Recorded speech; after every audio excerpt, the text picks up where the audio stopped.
तो बहुत बहुत स्वागत आप सभी का आज के इस सेशन में आवर बॉडीज फ्रेमवर्क।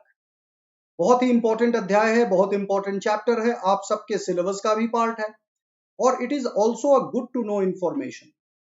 यानी कि आज के सेशन में हम जिन बातों का जिक्र करने जा रहे हैं वो बातें जनरल बातें भी हैं, हमें उसके बारे में पता होना चाहिए क्योंकि हमारी अपनी बॉडी है। और दूसरा, नीट में पूछे जाने वाले क्वेश्चंस भी यहां से आते हैं। यानी कि ये वो पोर्शन है बॉडी का जिसके ऊपर हमारी पूरी की पूरी बॉडी का ढांचा बना हुआ है, बॉडीज फ्रेमवर्क। तो आप देख करके समझ गए होंगे इन चित्रों में जो आप देख रहे हैं मेरे साथ, डिफरेंट पार्ट्स ऑफ द यानी कि तरीके से दिखाया गया है बॉडी के डिफरेंट पार्ट्स को। यहां पर आप इंटरनल सिस्टम को देख रहे हैं बॉडी में। तो बॉडी में इंटरनल सिस्टम की जब हम बात करते हैं तो कुछ वाइसरल ऑर्गन्स भी होते हैं जो बहुत डेलिकेट होते हैं, जिनको सुरक्षित करने की जरूरत है, आवश्यकता है। तो उस सुरक्षा के मद्देनजर भी हमारे बॉडी का जो फ्रेमवर्क है, जो बॉडी का फ्रेमवर्क स्ट्रक्चर है, बड़ा ही इंपॉर्टेंट है।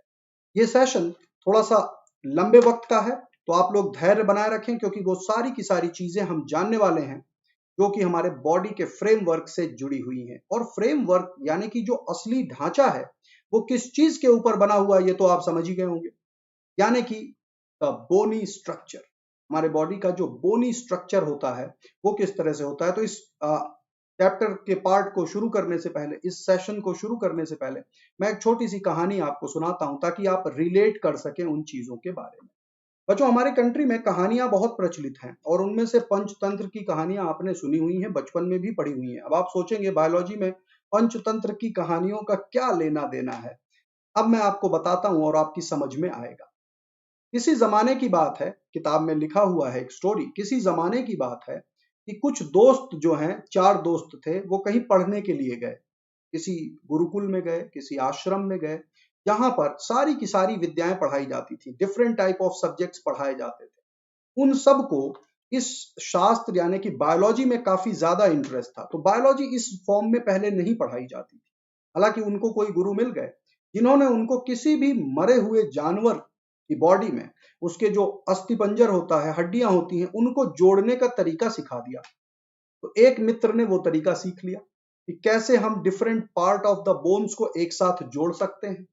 वो तरीका सीख लिया। दूसरे मित्र ने तरीका सीखा कि उन बोन्स को कैसे बाइंड किया जाता है, यानी कि बोन्स की बाइंडिंग आपस में, ताकि वो खुले ना।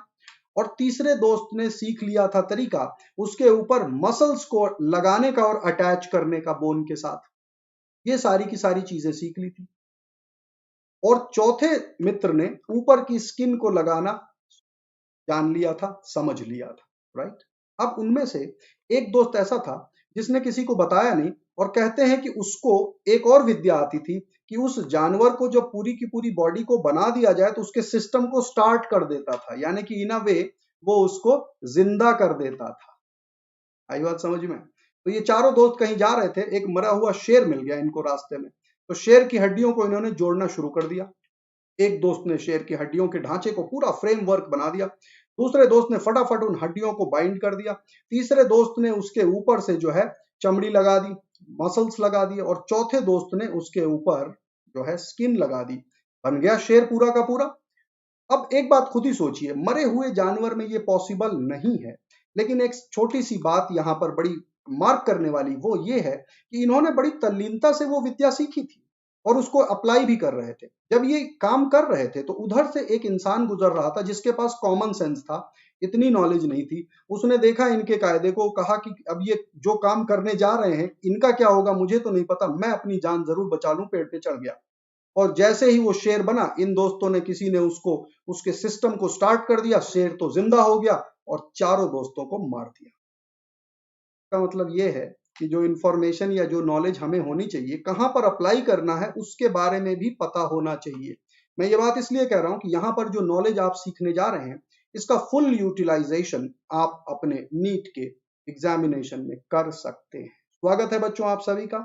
आरुष, अंकित, नितिन, सानिया, अक्षता, क्यूट, डॉक्टर पैटर, उद्यन, सुधीर, स्वागत है बच्चों आप सभी का जो इस सेशन में आए। चलिए सेशन को शुरू कर देते हैं और ज्ञान दर्शन बहुत जरूरी है, उसकी तरफ आगे बढ़ते हैं, अग्रसर हो चलते हैं। अवर बॉडीज फ्रेमवर्क के बारे में जानकारी।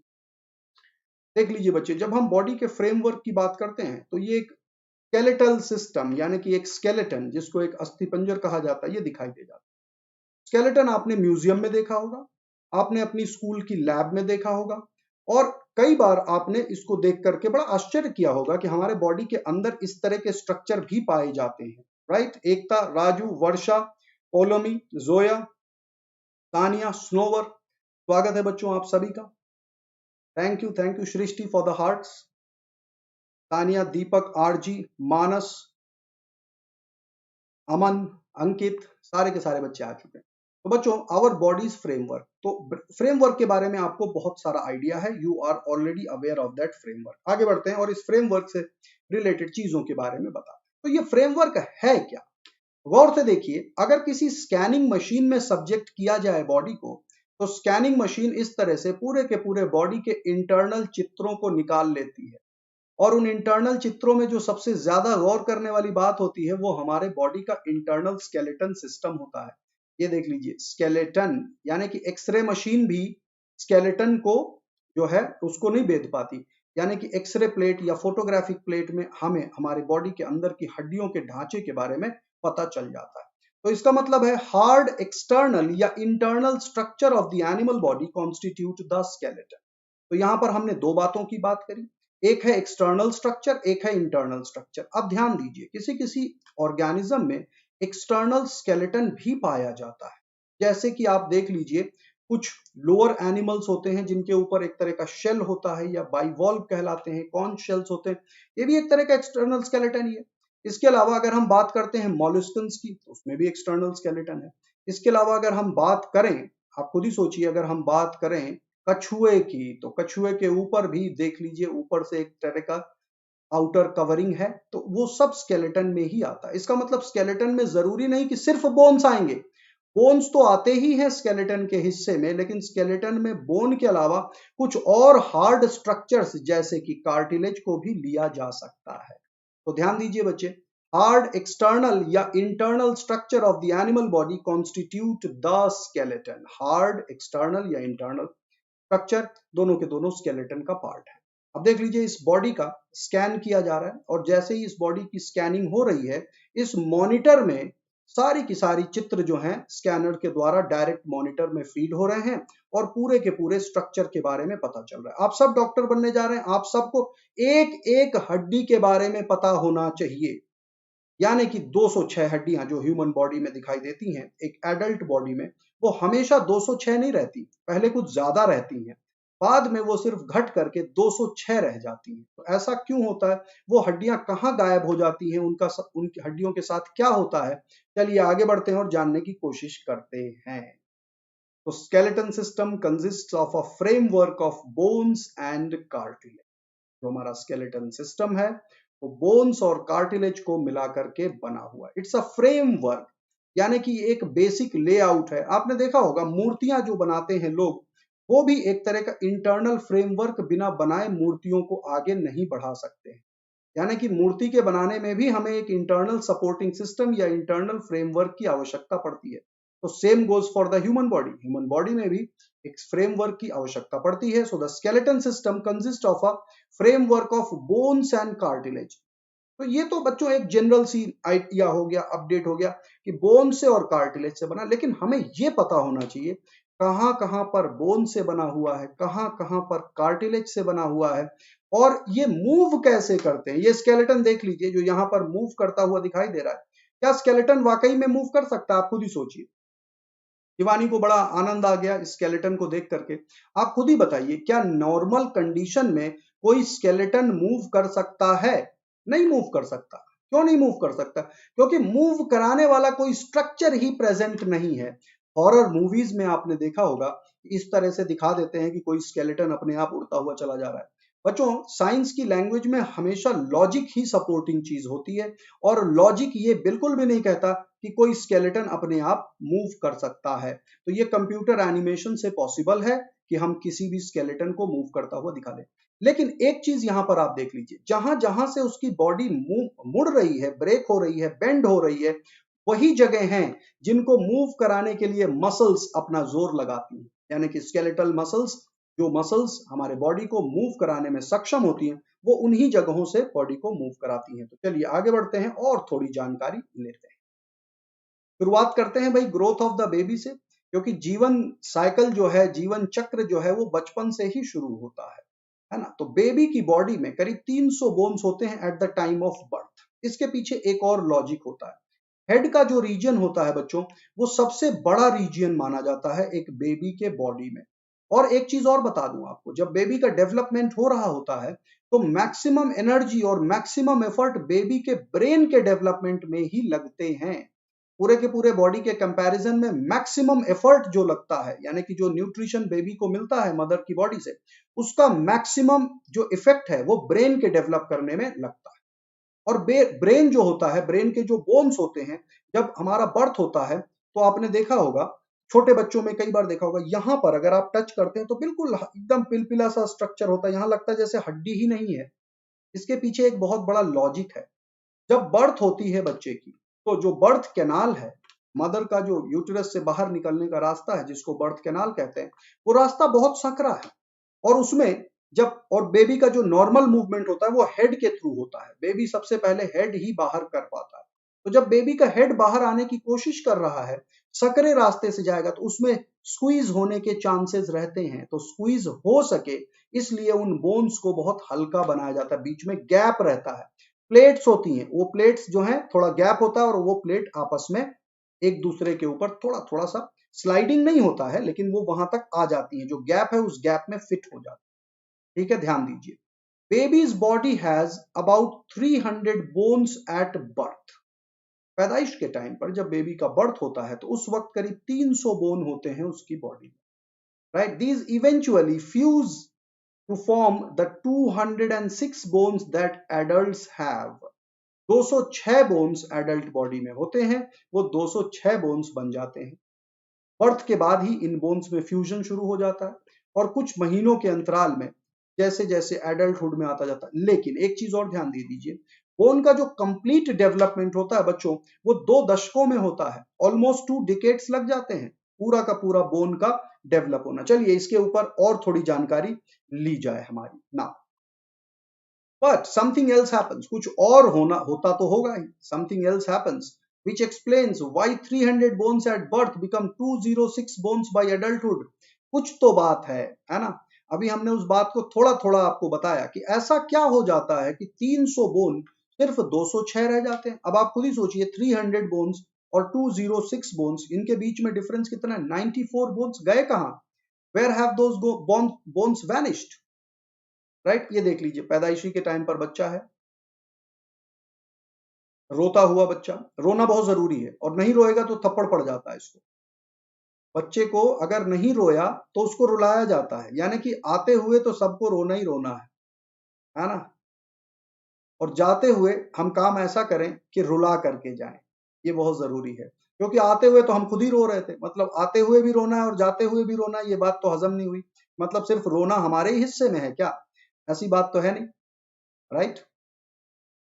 तो आप लोगों को समझ में आ रही चीज। और ये सब चीजें एज अ मेडिकल प्रोफेशनल, आप चूंकि डॉक्टर बनने जा रहे हैं, आपको तो इसमें विशेष आकर्षण होना चाहिए। इसमें अगर आकर्षण नहीं है तो फिर इसका मतलब है आपको रीडिफाइन करने की जरूरत है अपने मकसद को। क्योंकि अगर आप डॉक्टर बनने जा रहे हैं और ये चीजें आप देखेंगे तो ये चीजें आपको 100% एक्साइट करती ही करती हैं। समझ में आ रही है बात? So something else might have happened कि 300 बोन 206 कैसे बने। कई बार हमने रिपीट कर दिया, अब आगे बता भी देते हैं। अब देख लीजिए, पहले स्केलेटल सिस्टम का फंक्शन और फिर उसके बाद स्यूचर्स कैसे ज्वाइंट होते हैं वो भी दिखाऊंगा आपको। इन जनरल तो मैंने आपको बता ही दिया कि फ्यूज हो जाते हैं बोन्स आपस में। स्केलेटन सिस्टम जो होता है इसका क्या फंक्शन? स्केलेटल सिस्टम का जो मेन फंक्शन है, पहला मेन फंक्शन है, it plays a vital role in movement and locomotion. Movement and locomotion chapter में आप मसल्स के बारे में भी पढ़ेंगे और बोन्स के बारे में भी पढ़ेंगे। तो जिन बच्चों ने ऑलरेडी पढ़ रखा है उनका रिवीजन हो जाएगा, और जिन्होंने नहीं पढ़ा उनको और अच्छे से समझ में आएगा जब आप इस चैप्टर में जाएंगे। ठीक है, तो सबसे इंपॉर्टेंट रोल जो है मूवमेंट एंड लोकोमोशन में प्ले करता है स्केलेटल सिस्टम। इसके अलावा दूसरा मोस्ट इंपॉर्टेंट पॉइंट जो है, protection to the vital organs, to the visceral organs. हमारे अंदरूनी जो वाइसरल ऑर्गन्स हैं बच्चों उनको प्रोटेक्शन की जरूरत होती है, उनके प्रोटेक्शन को देने का काम भी हमारा स्केलेटन सिस्टम ही करता है। मसलन मान लीजिए हार्ट, अगर हार्ट बाहर से टच हो जाए, रिब केज के अंदर ना हो, तो डेलिकेट ऑर्गन है बच्चों, अगर उसमें किसी ने पंच मार दिया, कहीं हम गिर गए, इस तरह की कोई दिक्कत हो गई तो हार्ट तो डैमेज हो जाएगा, राइट। तो ये बहुत जरूरी है हमें समझना कि protection to many vital organ भी हमें इसी स्केलेटल सिस्टम से मिलता है, ठीक है। So second point is it provide protection to many vital organ. Third point is it serves as a reservoir of calcium and phosphate. Calcium और phosphate का सबसे बड़ा रिजर्वर हमारा स्केलेटन सिस्टम है। हमारे बोन्स में कैल्शियम और फॉस्फोरस स्टोर्ड रहता है और बॉडी को जैसे जैसे जरूरत लगती रहती है इन चीजों की, और कैल्शियम और फॉस्फेट इन दोनों की आवश्यकता हमारे बॉडी में कई सारे फंक्शंस में होती है। Even in presence of the nerve impulse conduction भी कैल्शियम का काफी इंपॉर्टेंट रोल है, तो कैल्शियम का होना आवश्यक है। मसल के मूवमेंट में भी इसकी आवश्यकता लगती है। चौथा पॉइंट है the bone marrow of long bones produces the blood. Haemopoiesis नाम का जो प्रोसेस है वो bone marrow of the longer bone यानी कि फीमर जैसे बोन जो हमारे बॉडी के लॉन्ग बोन्स होते हैं, वहां पर red blood cells, white blood cell, WBC, RBC, इन सब का प्रोडक्शन होता है। समझ गया इन चीजों के बारे में?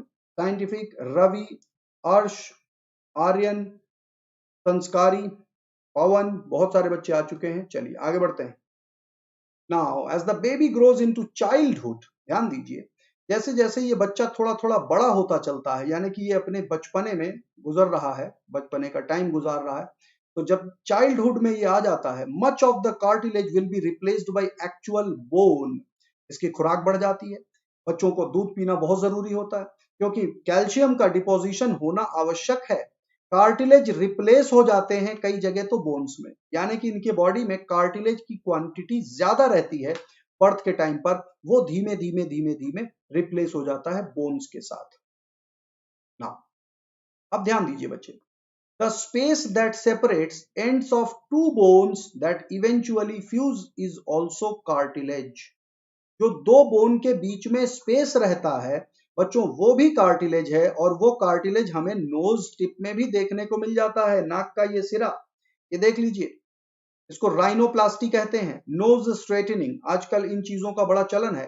किसी किसी की नाक थोड़ी चौड़ी होती है, मोटी होती है, और आज की डेट में मैंने ये चीज ऑब्जर्व करी है कि लोगों को अपनी जो है बॉडी के स्ट्रक्चर से बहुत ज्यादा लगाव नहीं होता, उनको तो मॉडल टाइप का बॉडी स्ट्रक्चर पाना होता है। इस वजह से बहुत से लोग इस तरह की प्लास्टिक सर्जरी कराते हैं, इसको राइनोप्लास्टी कहते हैं। देख लीजिए यहाँ पर कट लगा करके ऊपर की स्किन को हटा दिया गया है, और यहाँ पर कार्टिलेज देख रहे हैं, यहाँ पर कोई ग्राफ्ट लगाया जाएगा और नाक को स्ट्रेटन कर दिया जाएगा। इस तरह की ग्राफ्टिंग वाली टेक्निक्स आ चुकी हैं।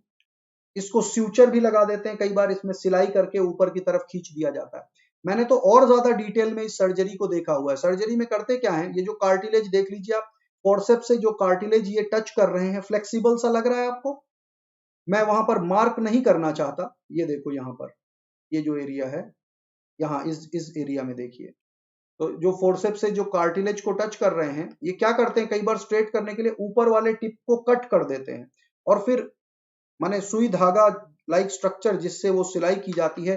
मेडिकल प्रोफेशन में जो नीडल्स यूज होती हैं, हमारा घर में कपड़े सिलने वाला सुई धागा नहीं यूज होता है, स्टेरिलाइज्ड नीडल्स होती हैं, और स्टेरिलाइज्ड उनसे जो है अलग टाइप के इनके थ्रेड्स आते हैं, उन थ्रेड्स को यूज करके उसको सिलाई करके ऐसे ऊपर की तरफ खींच दिया जाता है।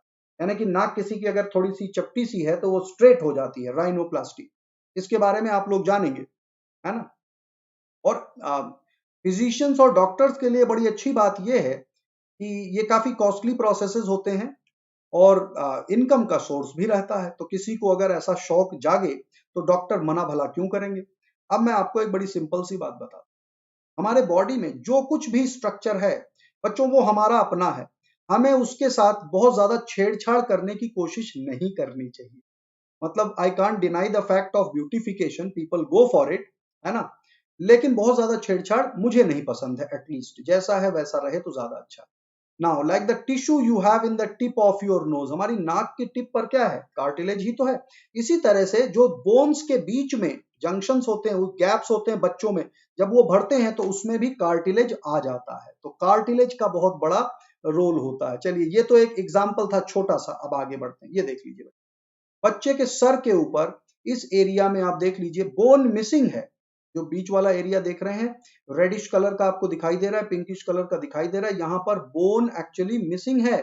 देयर इज नो बोन, खुद ही देख लीजिए आप। और उस एरिया में बोन को आना है, तो वो बोन कैसे आएगा? इस इलाके की बात कर रहा हूं मैं, सर का ये पोर्शन। ये देखो बच्चे, बेबीज में ये देखा जाता है। Now fusing of the bones occur through out the body, पूरी बॉडी में अलग अलग, जो हमारे वर्टिब्रल कॉलम में जो लास्ट का पार्ट है, कॉक्सिक्स वगैरह जो है, वो वहां पर फ्यूज्ड बोन है ना।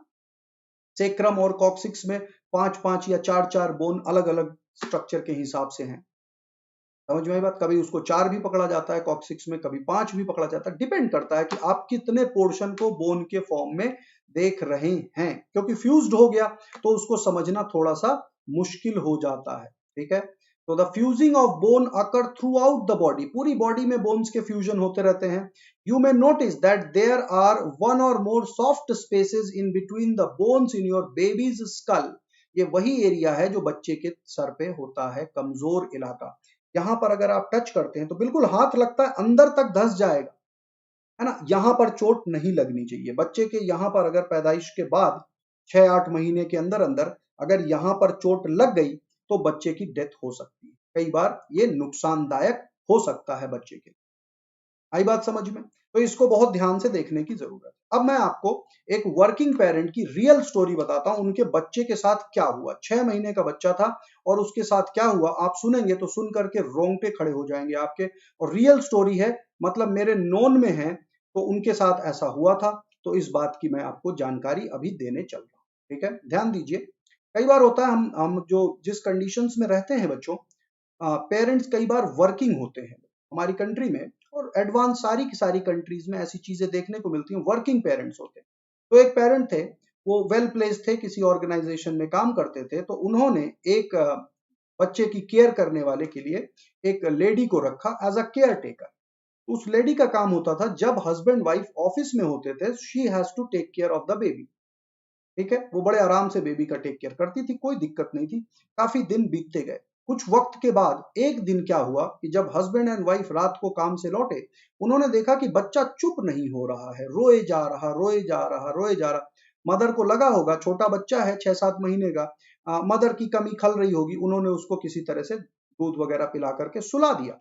सुबह बच्चा उठा, फिर रोए जा रहा, फिर रोए जा रहा, फिर रोए जा रहा। डॉक्टर के पास लेकर के गए। डॉक्टर ने एग्जामिन किया, बोले कहीं कोई दिक्कत नहीं है, बच्चा रो क्यों रहा है। अचानक से डॉक्टर ने टच करते करते सर के ऊपर हाथ रखा। तो सर के ऊपर हाथ रखा तो ये एरिया सब पल्पी हुए पड़े हैं। सारे के सारे एरियाज पल्पी हुए पड़े हैं। अब डॉक्टर भी परेशान कि ये कैसे हो गया। हाउ दिस एरिया, जो हार्ड यहां समझ में आता है, बच्चे का पल्पी होता है यहां पर, ये एरिया पूरा सर जो है पल्पी सा हो रखा। डॉक्टर ने जो कंक्लूजन निकाला, क्योंकि डॉक्टर को ही निकालना पड़ेगा, केयरटेकर ने तो बताना नहीं था। डॉक्टर ने कहा इस बच्चे को कम से कम 6-8 फीट की ऊंचाई से ये बच्चा गिरा है जमीन पर सर के बल, इसके सर की हड्डियां टूट गई हैं। उस केयरटेकर को बुलाया गया, पूछा गया, पुलिस में कंप्लेन करी गई। फिर उसने को बोला कि हाँ, मैं बच्चे के साथ जो है थोड़ा सा खेल कर रही थी और बच्चा हाथ से गिर गया, हाथ से गिर गया और सर के बल गिरा। गनीमत तो ये थी कि उस बच्चे की डेथ नहीं हुई। उसने उसको बच्चे को थोड़ा टाइम रखा, लेकिन बच्चा माना नहीं। अब डॉक्टर के सामने समस्या ये थी कि इतने छोटे बच्चे का पूरे के पूरे सर का प्लास्टर कैसे किया जाए। आप खुद ही सोचिए, छोटा बच्चा है, प्लास्टर कैसे किया जाए। तो एक कुछ मेक शिफ्ट अरेंजमेंट टाइप का, ताकि सर के ऊपर थोड़ा सा वो रहे, दवा वगैरह देकर के कवर करने की कोशिश करी गई। 2 साल लग गए बच्चों उस बच्चे को नॉर्मल होने में, 2 साल से अधिक का वक्त लग गया नॉर्मल होने में। तो बच्चों के साथ विशेष सावधानी रखनी है। और एज अ डॉक्टर मैं आपको एक बात बताता हूं, एज अ डॉक्टर आपको हमेशा सतर्क रहना है। डॉक्टर बनना अपने लिए नहीं है, ये प्रोफेशन है दूसरों की हेल्प करने के लिए। एज अ डॉक्टर आप कभी कहीं ट्रैवल कर रहे हैं और रास्ते में कहीं कोई सिकनेस हो जाए किसी को, तो आपकी जरूरत होता है, आपकी जरूरत होती है वहां पर। और इसी वजह से जब आप फ्लाइट में जाते हैं या ट्रेन में जाते हैं तो पूछ लिया जाता है, क्या आप मेडिकल प्रोफेशन से तो नहीं है। अगर आप मेडिकल प्रोफेशन से हैं तो इमरजेंसी के केस में बहुत से लोगों की जान बच सकती है। अब आप खुद ही सोच लीजिए कितने नोबल प्रोफेशन के साथ आप जुड़ने जा रहे हैं।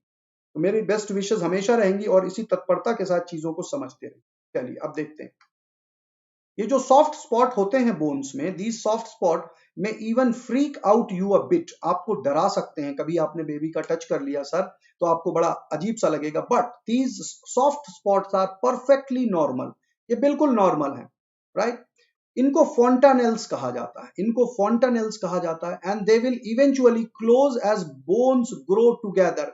ये फोंटानेल्स भर जाते हैं, गैप हैं, इनमें कार्टिलेज रहता है, हल्का कार्टिलेज रहता है, एरियोलर टिश्यूज रहते हैं, उस एरिया को कवर करने के लिए फोंटानेल्स कहलाते हैं। अब आप देखिए ये जो बोन्स हैं ये बोन ग्रो करेंगे, जब ये बोन ग्रो करेंगे, देखिए बोन ग्रो करते जाएंगे, बोन ग्रो करते जाएंगे, हर तरफ से जब बोन ग्रो करेंगे तो अल्टीमेटली ये एरिया फ्यूज हो जाएगा, ये एरिया अल्टीमेटली फ्यूज हो जाएगा। तो फोंटानेल्स जो है फ्यूज हो जाते हैं, तो फोंटानेल्स ये टर्म याद रखिएगा। आगे बढ़ते हैं जी ना, replacing cartilage with fused bones begin with tiny blood vessel. अब इसमें ब्लड का रोल बहुत बड़ा है बच्चों, आप ध्यान से समझिए अब इस बात को कि कार्टिलेज जो है उस कार्टिलेज को बोन से रिप्लेस करना है, इसमें छोटे छोटे ब्लड वेसल्स का बहुत बड़ा रोल है, जिनको हम कैपिलरीज कहते हैं, क्योंकि कैपिलरी ही वो काम करते हैं जो न्यूट्रिशन सप्लाई कर सकते हैं और गैसियस एक्सचेंज कर सकते हैं। ये दो चीजें कैपिलरीज ही कर सकती है। हमारी आर्टरीज और veins oxygenated and deoxygenated blood को कैरी करती है, इसमें कोई शक नहीं, लेकिन वो गैसियस एक्सचेंज या फूड एक्सचेंज नहीं कर सकते हैं। तो हमारी छोटी छोटी जो कैपिलरीज हैं वो बोन्स के बीच में, कार्टिलेजेस के बीच में वहां तक पहुंचती हैं और न्यूट्रिशन वहां तक कन्वे करती है। तो they deliver nutrient rich blood to osteoblast, the cells that form bones. Bones को फॉर्म करने वाले सेल्स जिनको ऑस्टियोब्लास्ट कहते हैं, ये बोन्स के साथ ही रहते हैं, वहीं से बोन्स का रिप्लेसमेंट होता रहता है, बोन्स ग्रो करते रहते हैं, क्योंकि बोन्स में भी ग्रोथ होती है। यही वो वजह है कि कभी किसी का बोन फ्रैक्चर हो जाए तो ऑस्टियोब्लास्ट डिवाइड कर करके कैल्शियम डिपोजिशन करके बोन के फ्रैक्चर को सील कर देते हैं। आई बात समझ में? तो अब आप समझ लीजिए कि जो कैपिलरीज हैं they will deliver the nutrient rich blood to osteoblast, the cell that forms the bones. Osteoblast भी होते हैं, ऑस्टियोक्लास्ट भी होते हैं। ऑस्टियोक्लास्ट क्या कहते हैं? बोन को कोरोड करने का काम करते हैं, और ऑस्टियोब्लास्ट जो है बोन को फॉर्म करने का काम करते हैं। तो जो कार्टिलेज है उसके आसपास धीरे धीरे धीरे धीरे बोनी सिक्रीशंस होने की वजह से बोन्स बनने शुरू होते हैं, बाद में वो कार्टिलेज को रिप्लेस करते हैं ना। Osteoblasts create bone that covers the cartilage at first and then ultimately replaces it। ये जो osteoblast होते हैं ये बनाते रहते हैं बोन को, और वो बोन धीमे धीमे कार्टिलेज को पहले कवर करता है और उसके बाद रिप्लेस कर देता है, यानी कि कार्टिलेज हट गया। अब ये देख लीजिए ब्लड कैपिलरीज बोन के अंदर है, ये बोन के अंदर हेवर्सियन कैनाल के बारे में जो आपने सुना हुआ है वहां तक ये पहुंच जाती हैं ब्लड कैपिलरीज। ये देख लीजिए अनोखा इंतजाम है हमारी बॉडी का, अनोखा इंतजाम है हर लेवल पर। हड्डियों में हम सोचते हैं कि हड्डियों में जान नहीं होती, बच्चों हड्डियों में भी ब्लड वेसल्स हैं, और वो ब्लड वेसल पूरी की पूरी बॉडी में फैले हुए हैं। और कैसे ब्लड वेसल्स हैं? कैपिलरीज हैं, आर्टरीज या वेन्स नहीं है, very thin and minute capillaries होती हैं, और कैपिलरीज ही न्यूट्रिशन कैरी करती हैं। जो भी लिविंग सेल होगा उसको सारा का सारा इंतजाम कैपिलरीज के थ्रू ही होता है। So this is how the capillaries are helpful. समझ गए कि भाई वो रिप्लेस हो गया, अब तो कार्टिलेज रिप्लेस होकर के बोन आ चुका ना। Bone growth in children occurs at the end of many bones, यानी कि जो बोन्स होते हैं उन्हीं के आखिरी छोर में ग्रोथ होती रहती है, जिसकी वजह से बच्चों में बोन बड़े फ्लेक्सिबल होते हैं, बहुत सॉफ्ट होते हैं। तो the bone growth in children occur at the ends of many bones, हर काफी सारे बोन के एंड में ग्रोथ हो रही होती है। Now which have growth plates, bones में एपिफाइजियल प्लेट्स होते हैं जिनमें ग्रोथ होती है, और ये एपिफाइजियल प्लेट लॉन्ग बोन्स के दोनों एंड्स में पाए जाते हैं, जहां से लॉन्गर बोन्स जैसे कि फीमर हो गया, ह्यूमरस हो गया, इन सब में ग्रोथ होती है। लॉन्गेस्ट बोन हमारी बॉडी का फीमर होता है, फीमर यानी कि थाई बोन, वो सबसे स्ट्रॉन्ग बोन होता है और सबसे लॉन्ग बोन होता है। तो इस तरह से बच्चों में बोन्स की ग्रोथ होती रहती है। ग्रोथ प्लेट्स होती हैं जिनके बारे में आप ऑलरेडी या तो पढ़ चुके हैं या पढ़ेंगे। देखिए ग्रोथ प्लेट्स, मैं आपको ग्रोथ प्लेट भी दिखा देता हूं। तो the growing tissue in each plate determines the final size and shape of the bone. जो ग्रोइंग टिश्यू है उसका क्या साइज है, क्या शेप है, कितना उसके अंदर कमांड है ग्रो करने की, सेल डिवीजन करने की, उसी से डिटरमाइन होता है कि कितना बड़ा बोन ग्रो करेगा या किस साइज का होगा। When a person stops growing the growth plate closes. जब ग्रोथ कंप्लीट हो जाती है, टीनेज ईयर्स के बाद ग्रोथ स्टॉप हो जाती है, तब फिर उसके बाद वो ग्रोथ प्लेट जो होती है वो क्लोज हो जाती है। ग्रोथ प्लेट देख लीजिए यहां पर होती हैं। ग्रोथ प्लेट्स लॉन्ग बोन्स के एंड में होती हैं। ये देखिए यहां पर ग्रोथ प्लेट, एपिफाइसियल प्लेट कहते हैं। इसी प्लेट के छोटे से टुकड़े को बड़ा करके दिखाया गया है। आप यहां पर देख लीजिए, ये सारे के सारे स्ट्रक्चर को देखिए।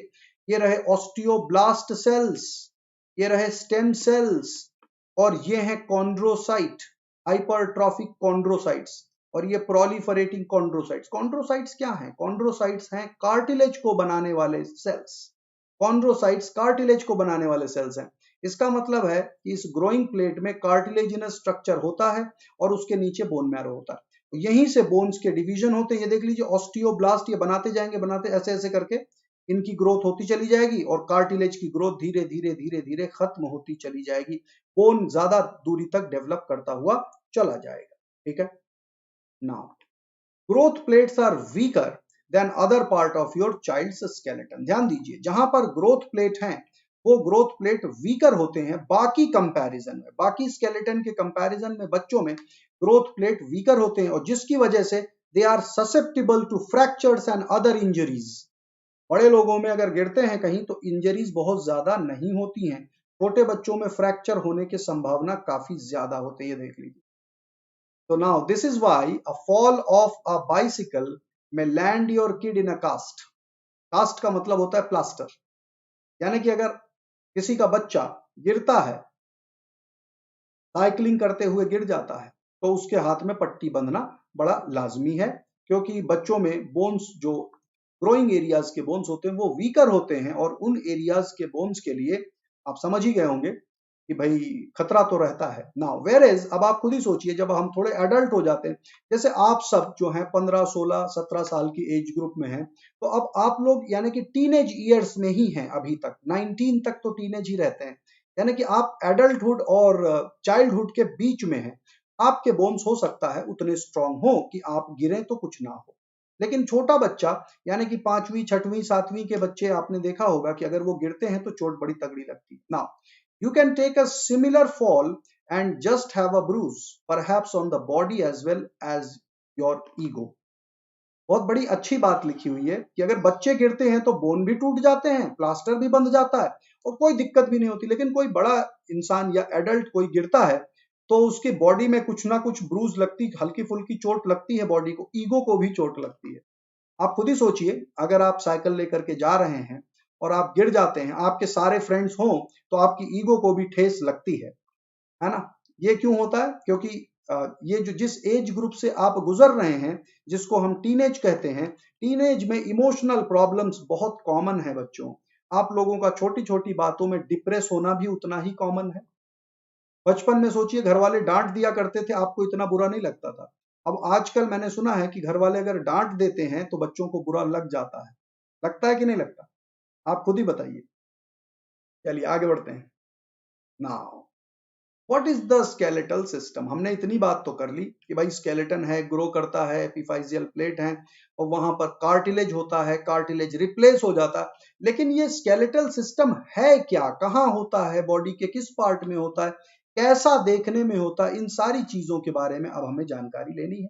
आगे बढ़ते हैं।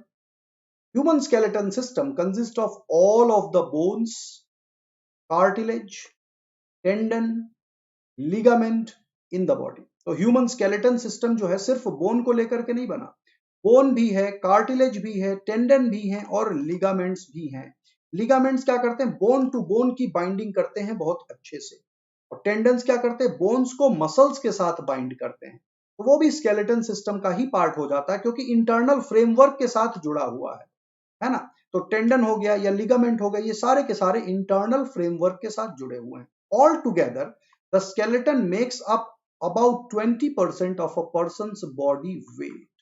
हमारा जो स्केलेटन है हमारी बॉडी के पूरे वेट के 20% है, यानी कि 1/5 तो हमारा स्केलेटन सिस्टम ही है।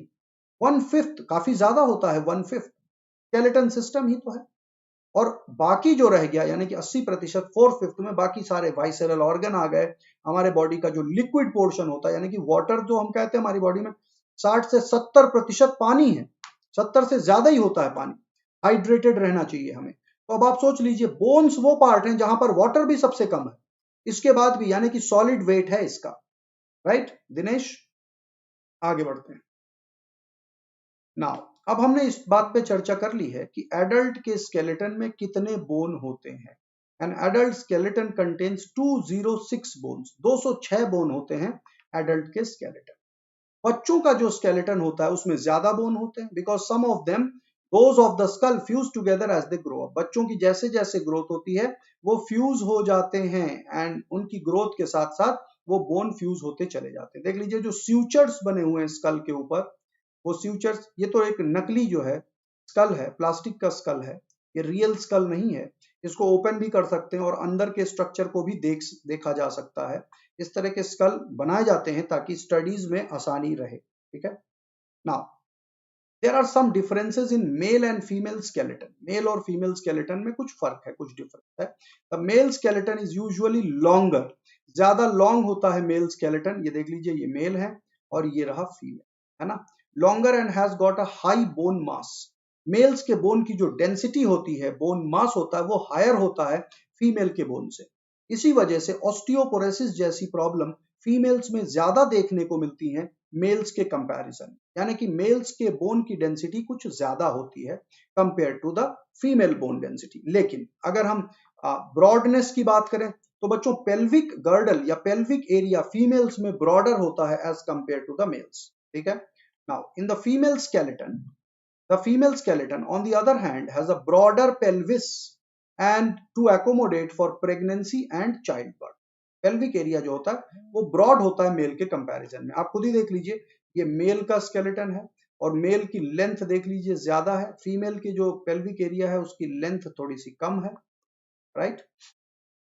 लेंथ इसकी कम है और चौड़ाई ज्यादा है। ये देख लीजिए, ब्रेथ ज्यादा है, ये ब्रॉडनेस ज्यादा है, फीमेल में ब्रॉडनेस ज्यादा होती है। क्योंकि ब्रॉडनेस ज्यादा होने से सपोर्ट जो है डेवलपिंग बेबी के लिए अच्छा सपोर्ट मिलता है। तो कहने का मतलब नेचर में हर एक चीज, जो छोटी छोटी चीजें इंट्रिकेट वे में बनाई गई हैं, उन सब का रोल है, उन सब का एक स्पेसिफिक स्थान है, योगदान है। तो ये देख लीजिए फीमेल स्केलेटन सिस्टम। अब इस पेल्विक एरिया के बारे में भी हम डिस्कस करेंगे और सारे के सारे स्केलेटन के बारे में बात करेंगे। Now regardless of age or sex, the skeleton system can be broken down into two parts known as the axial skeleton and the appendicular skeleton. हमारे पूरे के पूरे बॉडी के स्केलेटन को दो पार्ट में ब्रेक किया जा सकता है। एक है एक्सियल स्केलेटन, जो सर से लेके मेन धड़ जो होता है बॉडी का, उसको एक्सियल कहते हैं, और एपेंडिकुलर स्केलेटन यानी कि दो हाथ और दो पैर, है ना। ये अपेंडिक्स है, आउट ग्रोथ है, बॉडी का एक्स्ट्रा पोर्शन है, तो वहां पर अपेंडिकुलर स्केलेटन भी होता है। अपेंडिकुलर स्केलेटन और एक्सियल स्केलेटन मेन दो पार्ट में है, ठीक है। Now divisions of skeleton, skeleton का डिवीजन देख लेते हैं। एक्सियल स्केलेटन और अपेंडिकुलर स्केलेटन, दो पार्ट होते हैं स्केलेटन में। एक्सियल आप समझ ही गए होंगे, जो मेन एक्सिस है बॉडी की, और अपेंडिकुलर वो है जो बॉडी के साइड के पोर्शंस होते हैं। ये रहा। टोटल 206 बोन्स हैं, जिसमें से एक्सियल स्केलेटन में 80 हो जाते हैं। तो 226 में से 80 को अगर आप निकाल दीजिए तो 126 बोन्स हमारे अपेंडिकुलर स्केलेटन में पाए जाते। क्लियर हो गया? अब एक एक करके इन पोर्शंस को भी देख लेते हैं, और भी इनसे रिलेटेड बहुत सी रोचक बातें अभी हमें जानकारी लेनी है।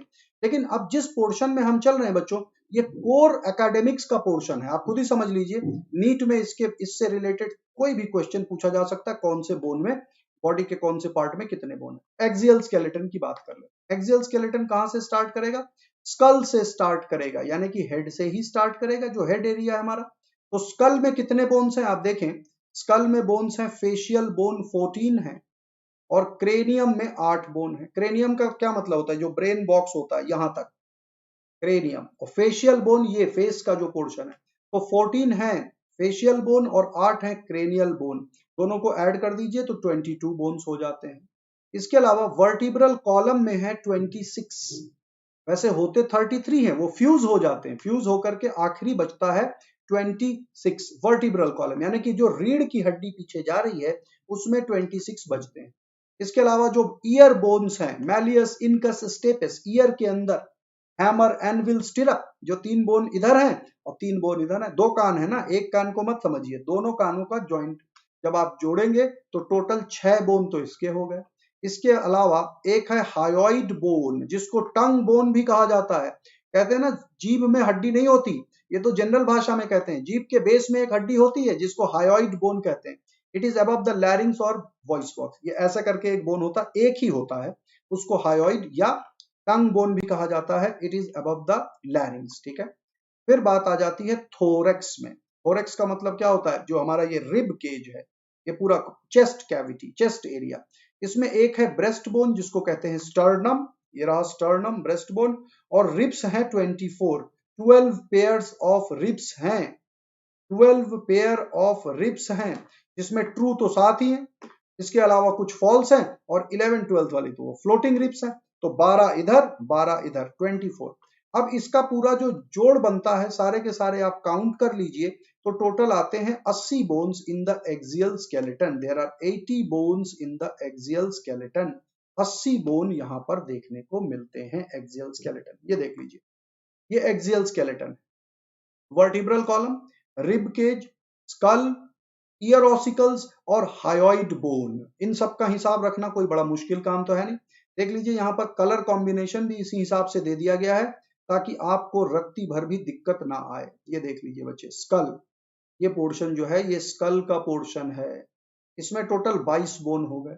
इसके बाद एक सिंगल है हायोइड बोन। इसके बाद ऑसिकल्स है इनर ईयर में, 3 इधर 3 इधर, 6 हो गए। इसके बाद हमारा वर्टिब्रल कॉलम जो यहाँ से रीढ़ की हड्डी पूरा जा रहा है, इसमें 26 हो गए, और 24 हो गए हमारे रिब केज में, क्योंकि 12 इधर और 12 इधर। क्लियर है जी, समझ में आ गई बात। तो ये हो गया हमारा रिब केज। ये हमारा आता है axial skeleton, this is called the axial skeleton. अब बात करते हैं अपेंडिकुलर स्केलेटन, जिसमें 126 हैं बोन्स। तो इनको भी याद रखना भी बड़ा आसान है बच्चों। एक बार अगर आप टेबल को फॉलो कर लेते हैं तो याद रखना बहुत ही आसान है। देखिए, शोल्डर गर्डल से शुरू करते हैं, पेक्टोरल गर्डल, क्लैविकल और scapula.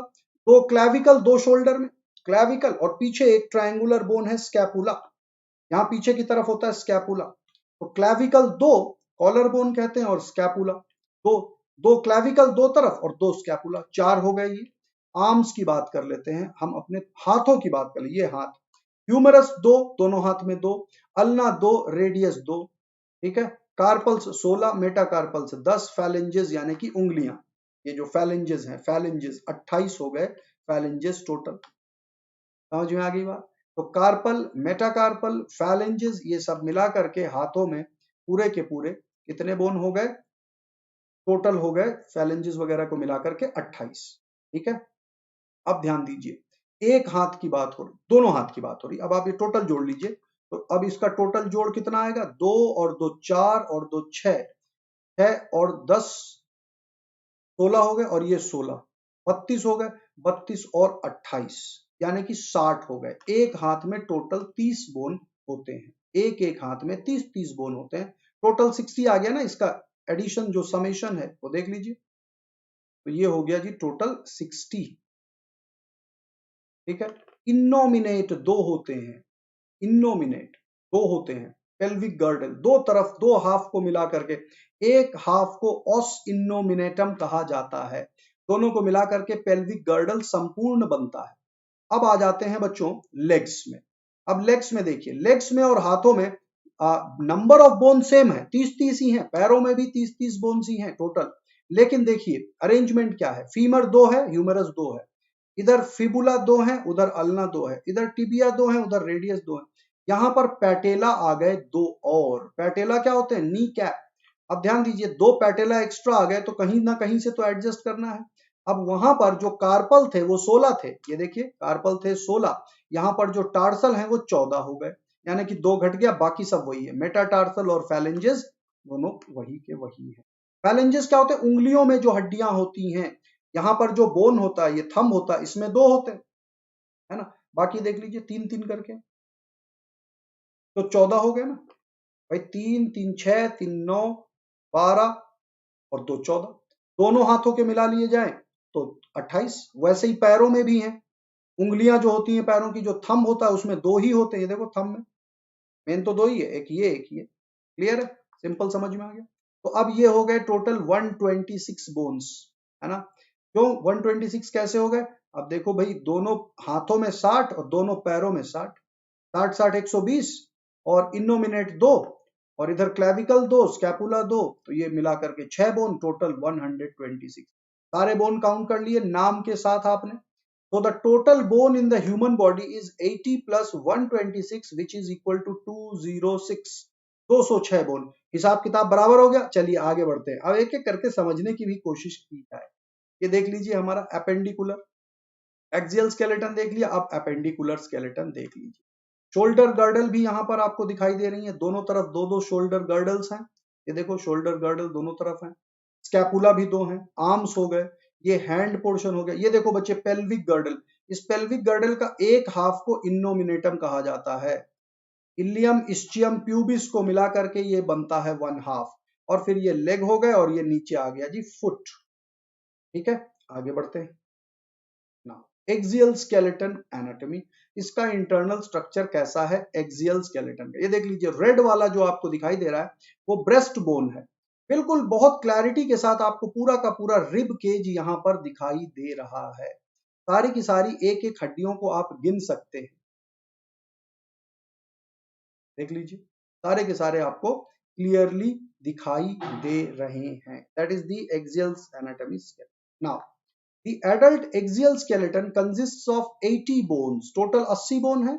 It is made up of the bones that form the vertical axis of the body। ये bones vertical axis, बिल्कुल straight axis जो होता है बॉडी का, वो बनाते हैं।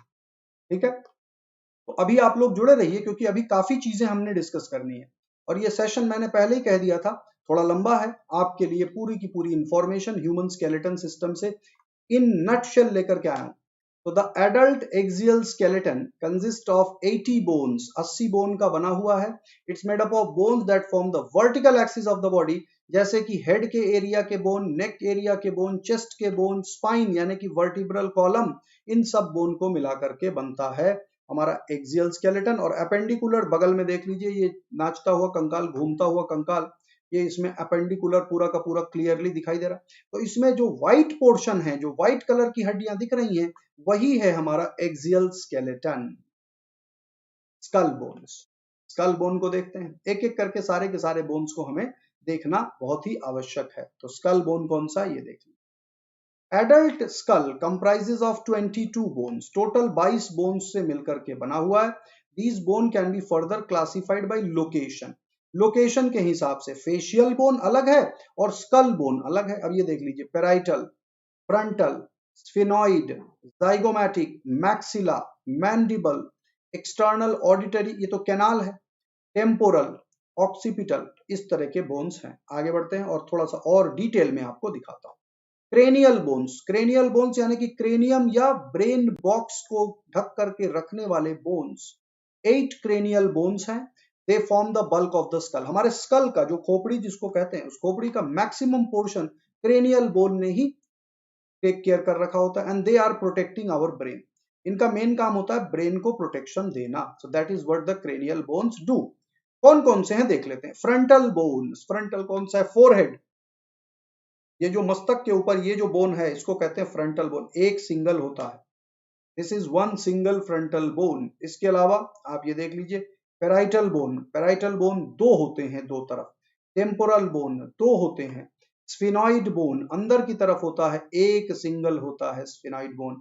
इथमॉइड बोन, इथमॉइड बोन भी एक अंदर। अब आप बोलेंगे स्फिनॉइड बोन तो इधर दिख रहा है, एक एक किनारे से दिख रहा है ना स्फिनॉइड बोन, बच्चे ये अंदर से जुड़ा हुआ है दोनों तरफ, यानी कि स्कल के अंदर से जुड़ा हुआ है, यानी कि उस तरफ वाला भी जो है वो एक ही है, अंदर से पूरा का पूरा जुड़ा हुआ है।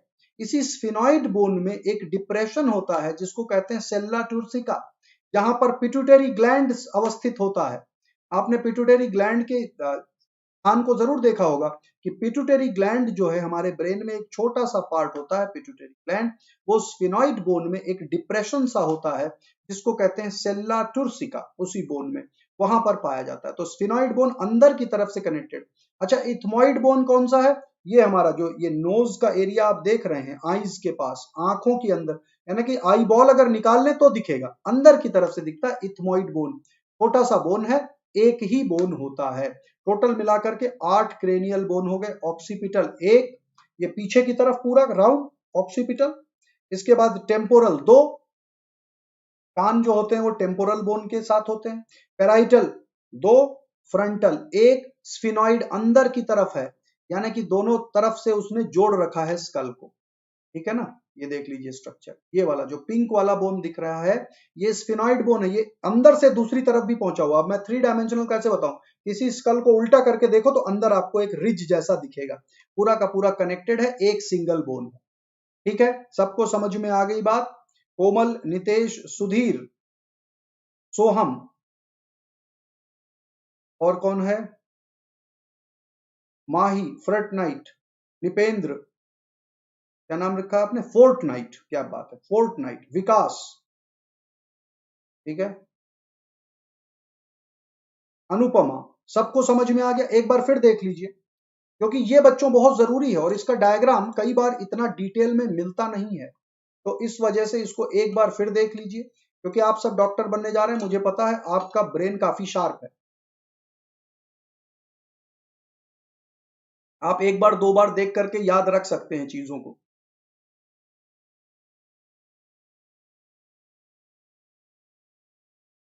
ठीक है जी, क्रेनियल बोन सबकी समझ में आ गए। तो 8 क्रेनियल बोन है, 2 पेराइटल हैं, 2 टेम्पोरल हैं। तो क्रेनियल बोन में जो दो दो हैं, पेयर्ड हैं, वो सिर्फ पेराइटल और टेम्पोरल हैं, दो दो, बाकी सब एक एक है।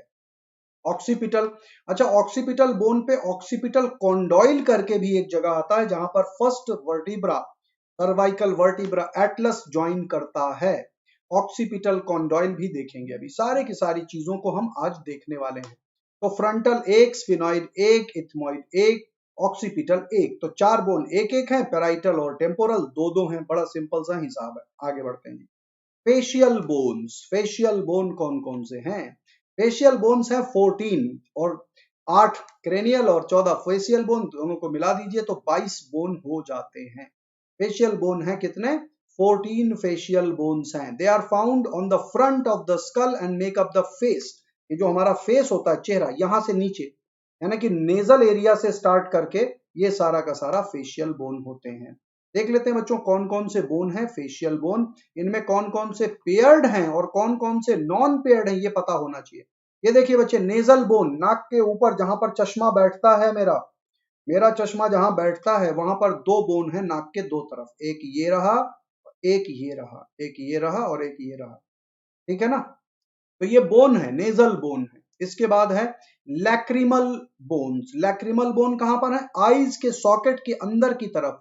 ये देखो बच्चे, छोटा सा एक लैक्रिमल जो यहां पर ग्रीन कलर में दिख रहा है, ये लैक्रिमल, और इधर भी है लैक्रिमल। ये देख लीजिए दोनों तरफ लैक्रिमल है, तो लैक्रिमल कितने हो गए, 2 हो गए।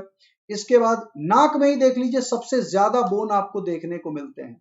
इसके बाद है पैलाटाइन बोन। पैलाटाइन बोन ये छोटे छोटे रेड वाले नाक के दोनों तरफ, ये देख लीजिए, ये थोड़ा सा इस एरिया में जहां से चश्मा का नीचे आ गया, इधर टच करेंगे तो आपको पैलाटाइन एरिया, यहाँ पर हार्ड सा स्ट्रक्चर दिखेगा, पैलाटाइन है, ठीक है।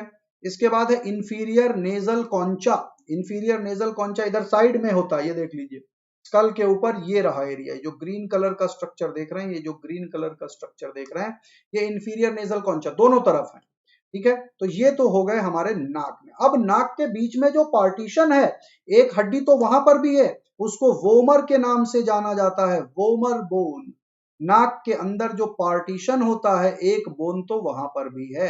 अब मैं जरा यहां से इंक क्लियर कर देता हूं, नहीं तो आपको सब कुछ जम्बल्ड हो जाएगा। ध्यान से देखिए, इस डायग्राम में हर चीज बिल्कुल क्लियरली विजिबल है। तो नेजल बोन हमने देख लिया। इसके बाद अब हम देखते हैं दूसरे बोन कौन कौन से हैं जी। ग्रीन वाला देख लो जी, ये जाइगोमैटिक है, दो तरफ है, एक इधर है और एक इधर है, इनको कहते हैं जाइगोमैटिक बोन। ये बोन, ये तो इधर की तरफ आंखों के नीचे का ये जो बोन है, ये वाला एरिया, जो जिनको हम टेम्पल्स भी बोलते हैं, यहाँ पर जो बना होता है, ये जाइगोमैटिक बोन है। और फिर है मैक्सिला। मैक्सिला ये पोर्शन, ये जो पोर्शन है डिप्रेशन वाला पोर्शन, यानी कि नाक के साइड से लेकर के, ये देखो ये और एरिया है ना, खुद टच करके देखो अपने अपने गालों में, सब सारे बच्चे यहाँ टच करके देखें, यहां पर हड्डी सी निकलेगी, उभार सा निकलता दिखाई देगा, देखो यहां से दब रहा, ये उभार आप खुद टच करके देखिए, उभार समझ में आएगा, ये जाइगोमैटिक है, यहां तक आता है जाइगोमैटिक। ठीक है, आई बात समझ में, तो ये जाइगोमैटिक हो गया। लेकिन यहां से जबड़ा है, मैंडिबल है, तो ऊपर वाला जबड़ा जो है मैक्सिला, जाइगोमैटिक को चीक बोन भी बोल सकते हैं, ये इलाका, ये जो गालों का इलाका है, इधर का इलाका पड़ जाता है ना, ये देखो green colour. Then comes the maxilla, maxilla कितने हैं, दो हैं, दो कैसे हुए, ये देखो बीच में से पार्टीशन है, एक इधर है पोर्शन, एक इधर है, लेकिन जो नीचे का जबड़ा होता है बच्चों, वो एक ही है। ये जबड़ा बड़ा अनोखा है, नीचे की तरफ ही खुलता है, ये ऊपर वाला नहीं खुलता, समझ आएगा, ये देखो नीचे की तरफ जा रहा है, साइड करके दिखाता हूं, ये नहीं हिल रहा, ये ऐसे ही है, जबड़ा नीचे की तरफ खुल रहा है। अब एक बात बताऊं, अगर इसको कहीं रख दें और फिर उठाएं, ये ऊपर का पोर्शन उठ जाएगा। आप खुद ही इमेजिन करिए, किसी टेबल में रखिए इसको, किसी टेबल में इसको रखिए और फिर मुंह खोलने की कोशिश करिए, तो ऊपर वाला पोर्शन भी हिलता है। क्लियर में आ गया समझ में, देखो मैं इसमें रख के दिखाता हूं, ये एक प्लेटफॉर्म है, इस प्लेटफॉर्म को देखो, यहां मैंने रख दिया,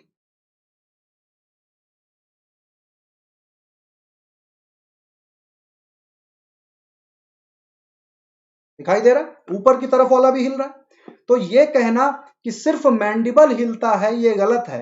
मैंडिबल को अगर फिक्स कर दिया, चूंकि मैंडिबल छोटा है इसलिए वो आसानी से हिलता है, जब हम खाना खाते हैं तो मैंडिबल हिलता है ना, लेकिन अगर इसको हमने किसी सपोर्ट के सहारे इसको फिक्स कर दिया, तो ऊपर का पोर्शन हिलेगा। This is how it happens.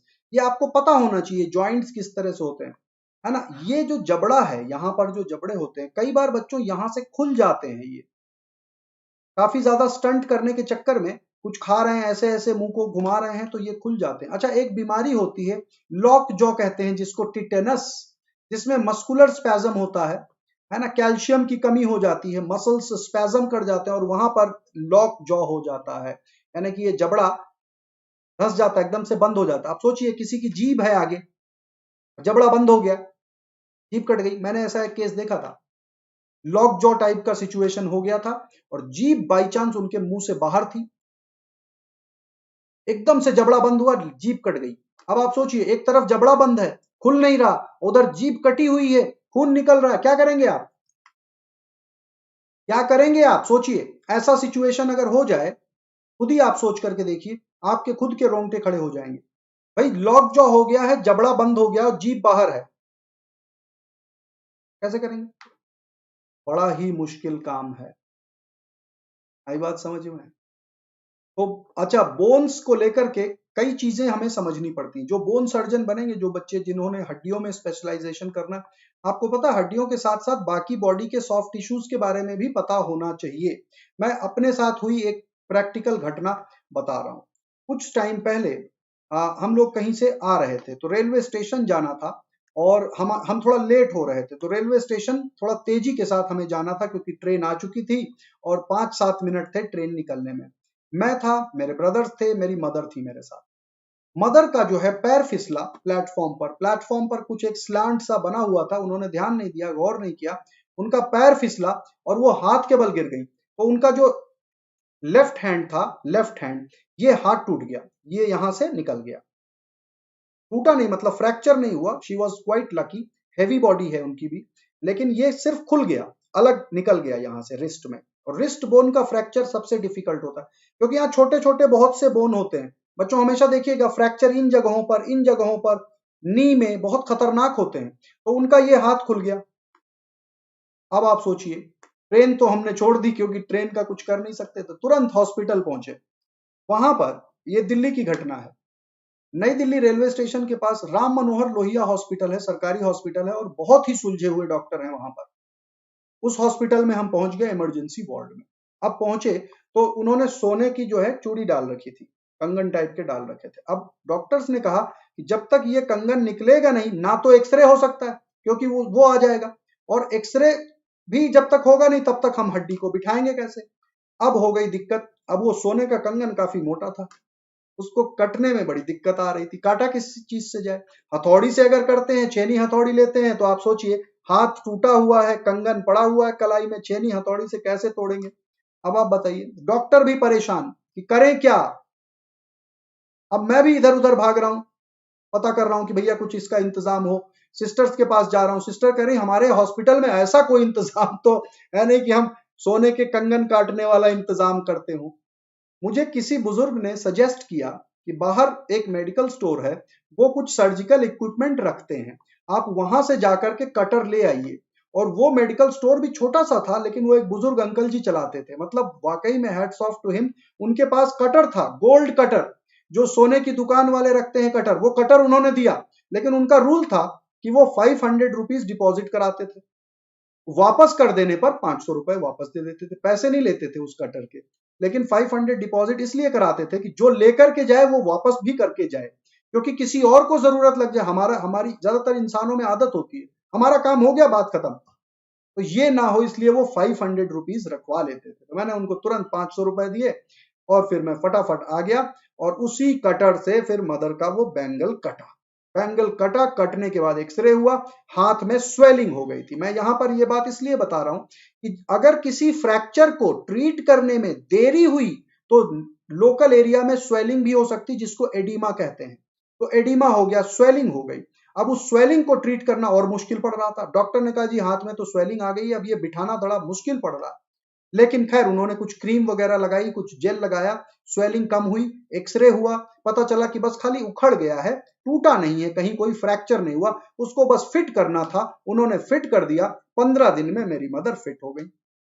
अब 15 दिन में फिट तो हो गई, लेकिन फ्लेक्सिबिलिटी उतनी ना रही हाथ में, फ्लेक्सिबिलिटी घट गई। डॉक्टर के पास लेके गए, डॉक्टर ने कहा कुछ भी दिक्कत नहीं है, डरने की बात नहीं है, फिजियोथेरेपी की जरूरत है और इसको बीच बीच में करते रहना है, वो ठीक हो जाएगा। 3 महीने उन्होंने एक्सरसाइज किया, आज की डेट में टचवुड बिल्कुल ठीक है। तो मैं शुक्रगुजार हूं उन डॉक्टर्स का, और मैं शुक्रगुजार होना चाहता हूं आप सभी का। अगर आप सभी डॉक्टर्स बने और इस तरह की कोई भी सिचुएशन हमारी कंट्री में कहीं पर भी हो, उसको बखूबी आप लोग इलाज करें। तो my best wishes always with you. और मिशन 2030 याद रखना है बच्चों, आप सबको डॉक्टर बन करके नीलगिरीज में मिलना है मुझसे। मिशन 2030 नीलगिरीज उस टाइम पर ब्लू हो जाएगी। 1 लाख डॉक्टर्स का टारगेट लेकर के मैं चल रहा हूं। अभी सिर्फ 3,500 कैंडिडेट मुझे मिले हैं जो मेडिकल कॉलेजेस में हैं, और जिन्होंने मुझे कहा हुआ है कि सर हम तो चलेंगे ही चलेंगे। अब बारी आप लोगों की है, और मुझे 2030 तक वो 1 लाख डॉक्टर्स का टारगेट पूरा करना है। मुझे पता है आप लोग जरूर मेरा सहयोग करेंगे। आगे बढ़ते हैं। ये देख लीजिए, नाक के बीच में जो पार्टीशन है, जो वोमर बोन कहलाता है, वो देख लीजिए यहाँ पर, ये रहा वोमर, ये है वोमर। अंदर से देख लीजिए पार्टीशन है ना, ये अंदर तक पार्टीशन होता है। अच्छा, इसके ऊपर ये जो नाक कटी सी है, वो नाक कट क्यों गई? क्योंकि कार्टिलेज होता है, और वो कार्टिलेज किसी भी कंकाल में आपको देखने को नहीं मिलेगा, क्योंकि वो प्रोटीन से बना होता है, कोर कार्टिलेज का प्रोटीन से बना होता है, इसलिए वो डिग्रेड हो जाता है।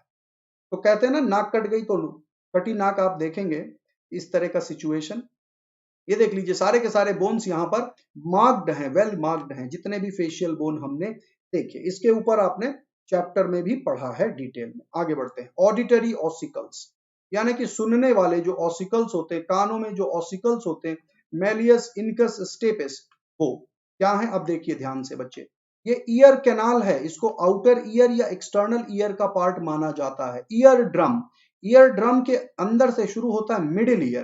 तो मिडिल ईयर यहां तक है जहां तक ये वाला हमारा है ना, मेलियस इनकस स्टेपिस। ये रहा पहला मेलियस, फिर ये इनकस, फिर ये stapes. Malleus incus stapes 3 bones हैं, इनको ऑडिटरी ऑसिकल्स के नाम से जानते हैं। इसके अलावा अंदर की तरफ ये जो है, ये इंटरनल ईयर है या इनर ईयर है, जिसमें कॉक्लिया पाया जाता है, सेमी सर्कुलर कैनाल्स हैं, वेस्टिब्यूल्स हैं, और इसके बारे में हमने एक स्पेशल क्लास भी ली है, जिसमें मैकेनिज्म ऑफ हियरिंग के बारे में हमने पूरा डिटेल में डिस्कशन किया है और पढ़ाई करी।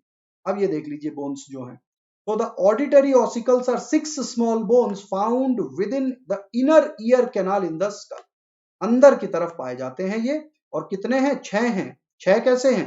3 एक कान में, 3 दूसरे कान में। ये देखो ग्रीन वाला जो है, ये मेलियस, ये इनकस और ये स्टेपिस, ठीक है, ये कॉक्लिया है, ये कॉक्लिया है। और ये जो एरिया बच्चों आप देख रहे हैं, ये अस्टेचियन ट्यूब है, जो हमारे अंदर के थ्रोट के साथ जुड़ा हुआ है। इसीलिए जो कानों के स्पेशलिस्ट होते हैं उनको थ्रोट का स्पेशलिस्ट भी बनना पड़ता है, ईएनटी स्पेशलिस्ट बोलते हैं। ईयर, नोज एंड थ्रोट, तीनों के तीनों पार्ट को लेकर के चलना पड़ता है। ना ये देख लीजिए, मैलियस जिसको हम हैमर कहते हैं, हथौड़े के जैसा है, चोट करता है, हैमर के जैसा, हथौड़े के जैसा चोट करता है, वो है मैलियस। कौन सा है मैलियस? ईयर ड्रम के साथ जो अटैच है, ये देखो ये हथौड़े की डंडी है, ये हथौड़े की डंडी है और ये हथौड़े का हेड है, ये वाला हेड है, ये देखो ये हेड है, ठीक है ना। तो जैसे ही वाइब्रेशन होता है तो हथौड़े में भी अगर आप डंडी को हिलाएंगे तो उसका हथौड़े का हेड तो फ्लक्चुएट करेगा ही, वाइब्रेट करेगा ही करेगा। तो इसको कहते हैं मैलियस। और इनकस का क्या काम है? इनकस के ऊपर चोट होती है, यानी कि छेनी हथौड़ी आपने देखी होगी, ऐसे छेनी रखते हैं ऊपर से, हथौड़े से चोट करते हैं। तो हथौड़े से यूजुअली ज्यादा ऊपर से चोट किया था, इसमें साथ में ही जुड़ा हुआ हल्का सा गैप है, ऐसे ऐसे करता रहेगा और ये छेनी भी टक टक करती रहती है। तो इनकस जो है वो एनविल बोन कहलाता है, एनविल। इनकस को हम एनविल बोन के नाम से जानते हैं। और स्टेपिस को स्टिरअप, स्टिरअप यानी ठक ठक करने वाला, जैसे दरवाजे को ठक ठक करने वाला स्ट्रक्चर है ना, तो ये देख लीजिए यहाँ पर एक ओवल विंडो होता है बच्चे, उसी ओवल विंडो पे वो ठक ठक करता है। और जब ओवल विंडो में ठक ठक होता है तो यहाँ पर एक राउंड विंडो भी होता है इधर कॉक्लिया के पास, वहां पर घूम करके आता है साउंड वेव का वाइब्रेशन। इसके बारे में तो हियरिंग मैकेनिज्म में आप डिटेल में समझेंगे, हम तो अभी इंटरनल स्ट्रक्चर और सिर्फ बोन्स के बारे में समझ रहे हैं। Now these bones work together to transmit sound waves from the surrounding environment to the structure of the inner ear। अंदर के ईयर तक साउंड वेव इस तरह से ट्रेवल करती हुई जाती हैं, जिसको हम वाइब्रेशन या फ्लक्चुएशन के फॉर्म में देखते हैं, और इस तरह से ये मैकेनिज्म काम करता है। नाउ हायोइड बोन की बात कर लेते हैं। अभी हमारे सब स्कल बोन की बात हो रही है। Hyoid is a U shaped bone, मैंने बताया था ऐसा यू शेपेड बोन होता है at the base of the jaw, jaw के बेस में पाया जाएगा। It serves as a point of attachment for muscles and ligament in the neck, neck area में, क्योंकि मसल्स और लिगामेंट को किस चीज में बांधेंगे, इस वजह से एक हायोइड बोन रखा जाता है। हायोइड बोन का स्ट्रक्चर कुछ कुछ इस तरह से होता है, मैं आपको समझाता हूँ। मान लीजिए कोई दीवार बनी हुई है, घर में कोई दीवार बनी हुई है, अब उस दीवार में एक झरोखा है, छोटा सा झरोखा है, गैप है उस दीवार में, और आपको उसी गैप में रस्सी डाल करके बांधना है, उसमें चढ़ने की कोशिश करनी है। इमेजिन अ वॉल, एक दीवार समझिए, बीच में एक झरोखा है, एक ईंट निकली हुई है, वो गड्ढा है, और एक आपके पास रस्सी है, उसमें बांधना है। आपने क्या किया, आप रस्सी को कहां बांधेंगे? आपके पास कोई इंतजाम है? आप सब डॉक्टर बनने जा रहे हैं, मैं दोबारा बताता हूं चीज को। एक दीवार इमेजिन करिए, दीवार में एक छोटा सा छेद है, गैप है, वहां से एक ईंट हटी हुई है, ईंट नहीं लगी हुई है, आपके पास एक रस्सी है, आपको उस रस्सी को दीवार में बांधना है। अब रस्सी को दीवार में कैसे बांधोगे? देखो बच्चे, अब मैं आपको यहां पर अरेंजमेंट दिखाता हूं। ये दीवार है, बीच में गैप है, ये देखो जी बीच में गैप है, और आपके पास एक लंबी सी रस्सी है, एक लंबी सी रस्सी है, लंबी सी रस्सी, इस रस्सी को बांधना है। आप क्या कर सकते हैं, आप एक ईंट कहीं से लीजिए, बड़ी ईंट हो, उस गैप से बड़ी हो, दीवार के दूसरी तरफ रखिए और रस्सी को ले जाकर इस ईंट में लपेट दीजिए। अब ये ईंट यहां पर आके फिट हो जाएगी, है ना, ये यहां पर आके फिट हो जाएगी, रस्सी का काम हो गया। यही काम होता है हायोइड बोन का। आई बात समझ में? तो हायोइड बोन क्या, अब गले के अंदर कहीं किसी चीज के साथ अटैचमेंट करना कुछ है ही नहीं, तो एक पत्थर की तरह, जैसे सेपरेटली एक पत्थर रख दिया गया था, वैसे ही हायोइड बोन रख दिया गया, और उस हायोइड बोन के पास है, आसपास है हाइलाइन कार्टिलेज, यानी कि बोन दूसरे बोन से जुड़ा हुआ नहीं है। ठीक है, ये ग्रीन वाला देख लीजिए, ये हायोइड बोन है। ये रहा नीचे लैरिंग्स, समझ में आ गया? ये देखो hyoid bone, U shaped bone है हायोइड बोन, और ये रहे कार्टिलेजिनस स्ट्रक्चर। ठीक है, so hyoid bone is a U shaped bone found at the base of the jaw. It serves as a point of attachment for muscles and ligament in the neck, neck area में muscles, ये जीभ के नीचे भी पाया जाता है, और जॉ के अंदर है, जॉ के ऊपर है, तो मैंडिबल के अंदर की तरफ होता है ये। समझ में आ गई बात? ये देख लीजिए, थर्ड सर्वाइकल वर्टिब्रा भी दिखा दिया, यानी कि आपको एक्सिस समझ में आ जाए कहां पर है। ये देखो, अच्छा ये एरिया क्या है, ये एरिया स्किन से ढका हुआ है, देखो ये एरिया तो स्किन से ढका हुआ है, ये देख लो पूरा का पूरा गला है ना, ये स्किन से ढका हुआ है। तो यहाँ पर ये देखो सॉफ्ट एरिया ना, ये वो एरिया, ये सॉफ्ट एरिया है, तो ये हमारा एडम्स एप्पल इसके अंदर है, दिखाई नहीं देता बाहर से खांसी आ गई मुझे, क्यों? क्योंकि मैं यहाँ दबा रहा हूँ, प्रेस कर रहा हूँ। खुद ही सोचिए, ये एरिया सॉफ्ट है ना, और वहीं पर यहाँ तो कार्टिलेज है सारा के सारा, और ये रहा ग्रीन वाला है हायोइड बोन। कुछ कुछ समझ में आ गया? क्योंकि बच्चों इनके समझने के लिए आपको अगर स्केलेटन डायरेक्ट दिखा करके बताया जाए तो ज्यादा समझ। अब बात करते हैं बच्चों वर्टिब्रल कॉलम की। जो रीढ़ की हड्डी है रेड कलर से जो दिखाई दे रहा है, ये हमारा वर्टिब्रल कॉलम है। Let's move ahead now. The vertebral column is made up of 26 bones. 26 bones को मिलाकर के ये बना हुआ है। First 24 are called the vertebrae, followed by the sacrum and coccyx, जिनको टेल बोन कहते हैं। सेक्रम और कॉक्सिक्स, तो सेक्रम और कॉक्सिक्स ये फ्यूज्ड बोन होते हैं। ये जो रेड वाला आप देख रहे हैं बच्चे, ये कॉक्सिक्स है, और इसके ऊपर है सेक्रम। ये रहा पोर्शन, देखो बच्चे, ये पोर्शन है सेक्रम का, जिसमें 5 बोन फ्यूज होके रहते हैं। और नीचे का कॉक्सिक्स, उसको कभी कभी कहीं कहीं पर 4 बोन लिखा हुआ है, कहीं कहीं पर 5 बोन लिखे हुए हैं, अलग अलग ऑथर्स के मत के हिसाब से। रेड जो टिप आप देख रहे हो, जो घूमते हुए स्ट्रक्चर में आप रेड टिप देख रहे हो, वो रेड टिप इज कॉक्सिक्स। ठीक है जी, जिसको हम टेल बोन भी कहते हैं। और 24 तो हमारे वर्टिब्रा है। अब ये 24 वर्टिब्रा का डिस्ट्रीब्यूशन कैसा है, इनको देख लेते हैं। Cervical, thoracic, lumbar, sacral, coccyx, इस तरह का नामकरण होता है। तो सर्वाइकल से स्टार्ट होता है, सर्वाइकल, थोरैसिक, है ना, लंबर, सेक्रल, कॉक्सिक्स। तो सर्वाइकल में कितने हैं, सर्वाइकल में है 7 बोन्स हैं, 7 हड्डियों का सर्वाइकल वर्टिब्रा है। हेड और नेक एरिया में पाया जाता है, और इसका जो सबसे ऊपर वाला होता है उसको एटलस के नाम से जाना जाता है। Then comes the thoracic vertebra. 12 bones हैं थोरैसिक कैविटी में, चेस्ट कैविटी में पीछे की तरफ 12 बोन्स हैं। They are found in the upper back, back का जो अपर पोर्शन है वहां पाए जाते हैं। 12 है थोरैसिक वर्टिब्रा, ध्यान रहेगा, थोरैसिक वर्टिब्रा। अब लंबर आ गए, लंबर था 5, तो they are found in the lower back. जब आप झुकते हैं तो लोअर बैक में जो पाए जाते हैं, यानी कि जो स्टमक के पीछे हैं, हमारा जो एब्डोमेन होता है या स्टमक होता है, उसके जो पीछे का पोर्शन होता है वो लंबर वर्टिब्रा कहलाते हैं। लंबर वर्टिब्रा कौन से, ये देख लीजिए, ये वाले, ये लंबर वर्टिब्रा है। लोअर बैक, ये अपर बैक हो गया, ये देखो ये अपर बैक है, थोरैसिक है। तो सर्वाइकल, थोरैसिक। अब आप सुनते हैं कि सर्वाइकल बोन में पेन हो रहा है, सर्वाइकल वर्टिब्रा में पेन हो रहा है, जो स्पॉन्डिलाइटिस का केस होता है बच्चों, क्योंकि हमारे ये जो वर्टिब्रल हैं, एक एक छोटा छोटा जो वर्टिब्रा है, उसके अंदर से नर्व्स निकलती हैं। तो कई बार हमारे रॉन्ग पोस्चर में बैठने के कारण बोन्स में स्वेलिंग आ जाती है, और जो नर्व्स निकल रही होती है वो टच करने लगती है बोन को। एक और खास चीज आपने यहाँ ध्यान दी होगी, इस घूमते हुए कंकाल में हायोइड बोन भी दिख रहा है। देख लीजिए, हवा में लटकता हुआ हायोइड बोन है, हायोइड बोन देख लीजिए, हवा में लटकता हुआ बोन है। ऐसे बोन्स को सीजामॉइड बोन भी कहते हैं। एक बोन जो दूसरे बोन से जुड़ा ना हो और बाकी किसी और टिश्यू के साथ जुड़ा हो, इनको सीजामॉइड बोन के नाम से भी जाना जाता है। जैसे हमारे नी का पैटेला, वो भी सीजामॉइड बोन कहलाता है। चलिए थोड़ा सा आगे बढ़ते हैं, क्योंकि अभी मैटर बहुत है और वक्त कम है। क्योंकि बच्चों ये चीज पढ़ाने में आप सोच सकते हैं कई लेक्चर्स लग जाते हैं। मैंने उस सारी की सारी चीज को कॉन्साइज वे में आपके साथ शेयर करने का सोचा, ताकि आपका थोड़ा सा इंटरेस्ट भी बना रहे और चीजें थोड़ा क्लियरली समझ में आ जाए। Now the sacrum and the coccyx are both made up of several fused vertebra. ये कई वर्टिब्रा के फ्यूजन से बने होते हैं। They help support the weight of the body while sitting. बैठते हैं जब तो वेट को सपोर्ट करते हैं। They also serve as attachment point for various ligament. अलग अलग लिगामेंट्स के बीच में अटैचमेंट पॉइंट भी हैं। चलिए आगे बढ़ते हैं और देखते हैं the thoracic cage. Thoracic cage को समझना बहुत जरूरी है। थोरैसिक केज यानी कि जो चेस्ट कैविटी होती है उसको थोरैसिक केज बोलते हैं। Thoracic cage is made up of the sternum, जिसको ब्रेस्ट बोन कहते हैं, ये फ्रंट का पोर्शन, ये है sternum, and 12 pairs of ribs. जो रिब्स होती हैं ये 12 पेयर्स हैं। These bones forms a protective cage, एक पिंजड़ा बनाते हैं around the organs of the upper torso including the heart and the lung. Torso का मतलब होता है मॉडल, अपर टॉर्सो यानी कि अपर मॉडल, उस मॉडल का जो पोर्शन है वो बनाते हैं।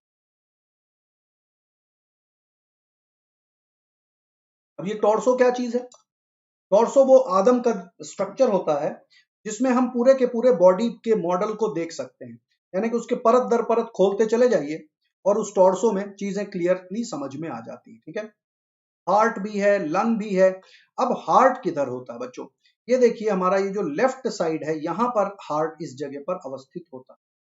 Heart is towards the slightly shifted towards the left, और वहां पर लेफ्ट पर लंग्स थोड़ी सी छोटी होती हैं because of the presence of the heart. Now ये देख लीजिए, सम ऑफ द रिब्स, इनमें से कई रिब्स जो हैं attach directly to the sternum, कुछ रिब तो डायरेक्टली स्टर्नम के साथ जुड़ जाती हैं, लेकिन कुछ और लिंक वाया कार्टिलेज, कार्टिलेज बीच में आकर के वो जुड़ती हैं। Some have no attachment point and they are referred to as floating ribs. 11th और 12th रिब जो है वो फ्लोटिंग रिब है, देख लो अलग से लटक रही है, वो कहीं से जुड़ी नहीं है, पीछे की तरफ आपको दिख रही है।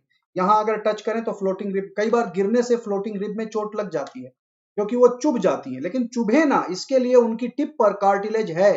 फ्लोटिंग रिब देखिए नीचे की तरफ दो रिब्स दिखाई दे रही हैं पीछे की तरफ, ध्यान से देखिएगा इस स्ट्रक्चर में, मैं तुरंत मार्क करूंगा जैसे ही आएगा।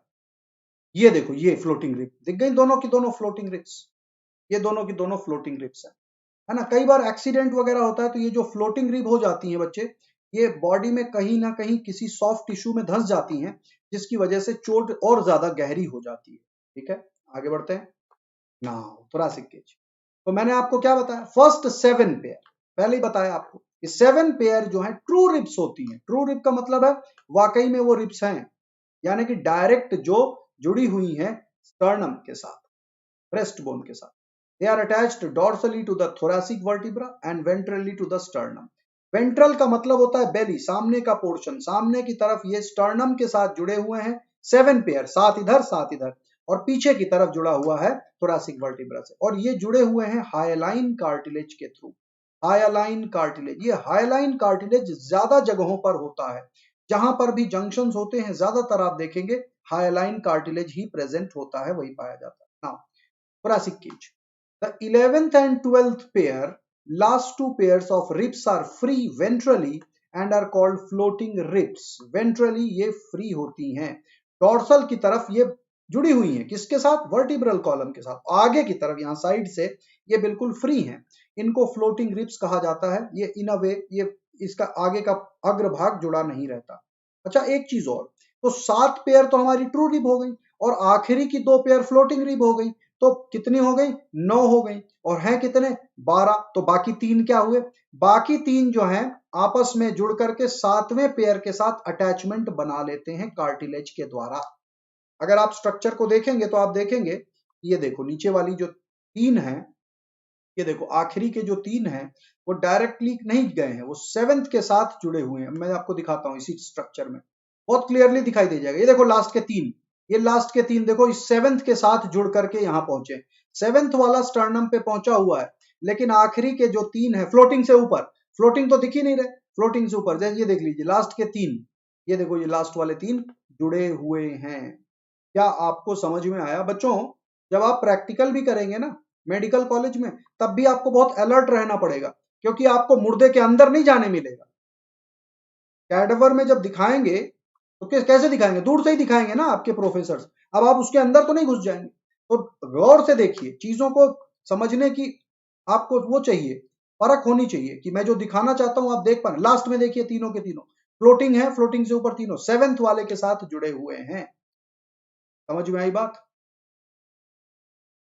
साक्षी किसी से पूछ रही है, राकेश से, बारिश तो नहीं हो रही आपके यहाँ का, मुझे नहीं पता, लेकिन मेरे यहाँ बैंगलोर में बहुत तगड़ी बारिश हो रही है इस वक्त। आवाज आ रही है, आप लोगों को नहीं आ रही होगी, लेकिन यहाँ बारिश हो रही है। ठीक है, आगे बढ़ते हैं, अभी काफी पोर्शन हमारा बचा हुआ है। Let us understand, floating rib भी समझ गए, और 7 ट्रू रिब्स हैं, बाकी फॉल्स रिब्स हैं और फ्लोटिंग रिब्स हैं। ये कहानी आपकी समझ में आ गई है यहां तक। अब आगे बढ़ते हैं, skeletal system diagram. Skeletal system का जो डायग्राम है उसमें ये देख लीजिए, गर्दन को किस तरह से घुमाया जा सकता है, एल्बो जॉइंट, तो हम जॉइंट्स के बारे में भी बात करने वाले हैं अभी। ये देख लीजिए रिस्ट जॉइंट, अलग अलग तरीके के, ये देख लीजिए Atlas, first vertebra Atlas occipital condyle के साथ जुड़ा हुआ है। Now appendicular skeleton anatomy. There are a total of 126 bones in the appendicular skeleton. It consists of the bones that make up the arms and leg, हाथ पैर, as well as the bone that attach them to the axial skeleton. यानी कि हाथ पैर और जिसके साथ हाथ और पैर अटैच हैं वो axial skeleton है। ठीक है, आगे बढ़ते हैं। पेक्टोरल गर्डल, पेक्टोरल गर्डल जो है वो शोल्डर के एरिया को कहा जाता है, पेल्विक गर्डल कमर के नीचे का इलाका, pectoral girdle. Pectoral girdle is where the arms attach to the axial skeleton. Arms का जो अटैचमेंट होता है उसको कहते हैं pectoral girdle. It's made up of clavicle, जिसको कॉलर बोन कहते हैं। ये देखो क्लैविकल एक आ रहा है ना, चौड़ा सा बोन है, ये देखिए क्लैविकल आ रहा है ना, ये रहा clavicle, right. And the scapula, जो शोल्डर ब्लेड है, शोल्डर ब्लेड पीछे की तरफ है, यहां पर नहीं दिखाई दे रही, ये वाला है, ये देखो पीछे ट्रायंगुलर बोन है, पीछे की तरफ है, ये आगे के रिब्स की वजह से नहीं दिखाई दे रहा, ये पीछे का जो है triangular. There are two of these, one for each arm, दो दो, एक इधर एक इधर, दोनों तरफ होते हैं ये, है ना। पेक्टोरल गर्डल हो गया, ये देख लीजिए क्लैविकल और स्कैपुला, क्लैविकल और स्कैपुला। रेड वाला देख रहे हैं, जो रेड वाला अंदर की तरफ का पोर्शन है, बाहर की तरफ वो स्कैपुला है, और ऊपर कॉलर बोन, ये कॉलर बोन है बच्चे, कॉलर बोन पीछे तक जुड़ा रहता है। तो कॉलर बोन का जो स्ट्रक्चर है, कुछ कुछ अगर नक्शे में देखें तो ब्रह्मपुत्र नदी जो तिब्बत की तरफ से निकल करके घूम करके आसाम की तरफ से इंडिया में एंटर करती है, वो इसी टाइप से आती है, यानी कि ये ब्रह्मपुत्र नदी का जैसा स्ट्रक्चर देखने को आपको मिल रहा है। Now each arm contains 30 bones, 30 bone है, दे आर नोन एज, कौन कौन सा है, ह्यूमरस, ह्यूमरस कौन सा है, long bone of the upper arm, ये रहा ह्यूमरस, राइट। और रेडियस कौन सा है, रेडियस और अल्ना, यहाँ रेडियस अल्ना, जो ऊपर की साइड है बच्चे, यानी कि मैं घुमा के नहीं दिखा सकता, ये वाला जो साइड है, जिधर थंब होता है उधर होगा रेडियस और दूसरा होगा अल्ना। आपको इस स्ट्रक्चर में देखिए क्लियरली दिखाई दे रहा है, ह्यूमरस, रेडियो अल्ना या रेडियस अल्ना, ये रहा ह्यूमरस, और ये जो है ये वाला है हमारा रेडियस, और अल्ना नीचे वाला, ठीक है। तो radius is one of the two long bone of the four arm found on the thumb side, अंगूठे की तरफ रेडियस देखने को मिलता है। अल्ना कौन सा है, ulna is the opposite to the thumb, little finger side, ठीक है। Ulna is the second long bone of the forearm, ये सेकेंड लॉन्ग बोन है। रेडियस इतना बड़ा नहीं है, क्योंकि थंब की तरफ है तो ये थोड़ा छोटा हो जाता है। इधर से देखिए, जो यहां से आ रहा है अल्ना, वो ज्यादा लंबा होगा कि नहीं होगा, आप खुद ही सोचिए। अल्ना जो यहां से आ रहा है और जो रेडियस है वो तो यहां से आ रहा है, तो ह्यूमरस, ह्यूमरस पहला सबसे बड़ा बोन, उसके बाद अल्ना जो है वो सबसे बड़ा बोन है, second bone ulna. Pinky finger side, यानी कि लिटिल फिंगर की तरफ, जिसको पिंकी फिंगर भी कहते हैं, इसकी तरफ होता है, ठीक है। कार्पल्स की बात कर लेते हैं। Carpals, the carpals are a group of 8 bones found on the wrist area, carpal wrist area में आते हैं। यहां पर जो रेड दिख रहे हैं बच्चों, ये सारे के सारे फैलेंजेस हैं। तो कार्पल, मेटाकार्पल, कार्पल कहाँ है, रिस्ट बोन एरिया में कार्पल हैं। मेटाकार्पल कौन से हैं, ये जो पाम का एरिया होता है ये मेटाकार्पल है सारा का सारा, ये जो इलाका आप देख रहे हो ये मेटाकार्पल। तो कार्पल, मेटाकार्पल, और पैरों में tarsal, metatarsal, now metacarpal. Metacarpals are 5 broad bones found in the middle area of the hand, 5 broad bone है, 1 2 3 4 5, और ये 8 बोन जो यहां पर दिखाई दे रहे हैं ये हैं कार्पल, और ये रहा रेडियस, ये रहा अल्ना। पिंकी फिंगर साइड, छोटी फिंगर की तरफ अल्ना है, ऊपर की तरफ रेडियस है। बात करते हैं फैलेंजेस की। फैलेंजेस क्या है, ये जो फैलेंजेस है उंगलियां, तो 14 bones that make up the fingers, देख लीजिए 14 बोन्स हैं। कैसे कैसे, हर उंगली में 3 फैलेंजेस, 1 2 3, 1 2 3, अंगूठे में 2 है, अंगूठे में अगर आप देखो 1, तो ये 2, ठीक है। ये देखो 1 2 3, हर फिंगर में 1 2 3, 1 2 3, 1 2 3, तो 4 3 12 और 2 और 12 और 2 14, क्लियर है, समझ में आ गया। आगे बढ़ते हैं जी। पेल्विक गर्डल को देखना बड़ा ही आवश्यक है। पेल्विक गर्डल 6 बोन को मिलाकर के बना हुआ, 3 3 दो तरफ रहते हैं पेल्विक गर्डल में, ठीक है। ऑस इनोमिनेटम भी बोला जाता है। Now let's have a look. The pelvic girdle, commonly known as the hips, is where the legs attach to the axial skeleton. It is made up of 2 hip bones, one for each leg. ये देख लीजिए, यहां से cavity है, यहां से ball and socket joint, देख लीजिए। एसिटेबुलम, ग्लिनॉइड कैविटी ऊपर के पार्ट में होता है, एसिटेबुलम नीचे के पार्ट में होता है, तो वो एसिटेबुलम है जहां पर वो अटैच्ड है, ठीक है। It is made up of 2 hip bones, one for each legs. आगे बढ़ते हैं।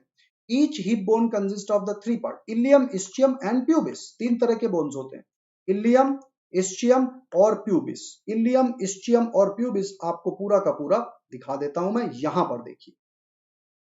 यहां पर बच्चे ध्यान से देखिए, जो बड़ा वाला ट्रायंगुलर ऊपर का पार्ट है ये है इलियम, ये जो पोर्शन आप देख रहे हो ऊपर वाला, ये इलियम कहलाता है। और बाकी यहां से जो ये पोर्शन है, ये इस्चियम और रेड वाला pubis, ilium ischium pubis, pubis front की तरफ होता है। यानी कि ये जो आप वाटर मार्क यहां पर देख पा रहे हैं इस स्लाइड में, ये जो रेड वाला पोर्शन है वो ये है। रेड वाला जो पोर्शन है वो कौन सा है? वो ये पोर्शन है। ये देखो, ये देखो रेड वाला यही है ना, ये पोर्शन, ये ट्रायंगुलर सा स्ट्रक्चर, ये जो वाटर मार्क दिख रहा है, इस वाटर मार्क में मैंने आपको क्लियरली दिखा दिया। इस्चियम जो है, इलियम ऊपर वाला पार्ट है, इस्चियम उसके नीचे वाला पार्ट। यानी कि इलियम ये रहा, ये जो ऊपर का पोर्शन घूमता हुआ दिखाई दे रहा है, दिस इज इलियम, और इसके नीचे इस्चियम। ये तीनों फ्यूज्ड हैं, एक तरह से देखो फ्यूज्ड हैं आपस में, अलग अलग सेपरेटेड नहीं है। और इसमें जो कलर्ड दिख रहा है वो प्यूबिस है। नाउ जॉइंट्स की बात कर लेते हैं।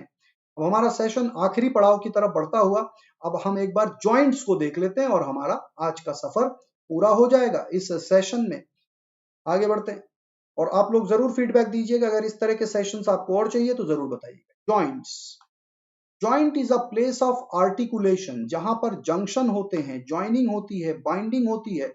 It is a place of articulation between two और मोर बोन, और between a bone and a cartilage, bone और कार्टिलेज के बीच में आर्टिकुलेशन है जॉइंट, या दो बोन के बीच में भी जंक्शन होता है। अब यहां पर आप देख लीजिए, ये देख रहे हैं रेडियस अल्ना और उसके साथ हमारा जुड़ा हुआ बोन, यानी कि ह्यूमेरस। ह्यूमेरस देख लीजिए, ये ह्यूमेरस है और ये रेडियस और अल्ना है।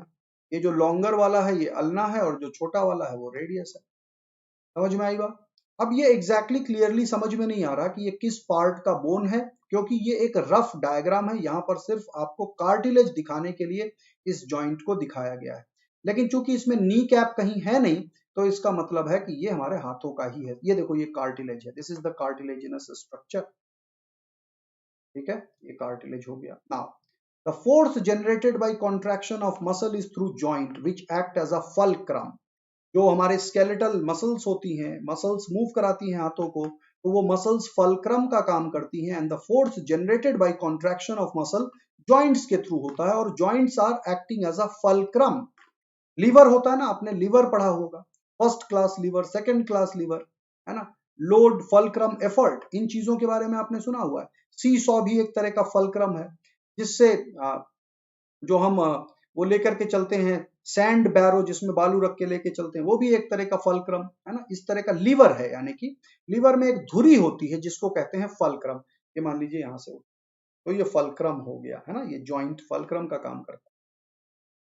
Now, depending upon the movability, joints are classified into the following three type। तीन तरह के joint होते हैं, हम तीन तरह के joint देखेंगे।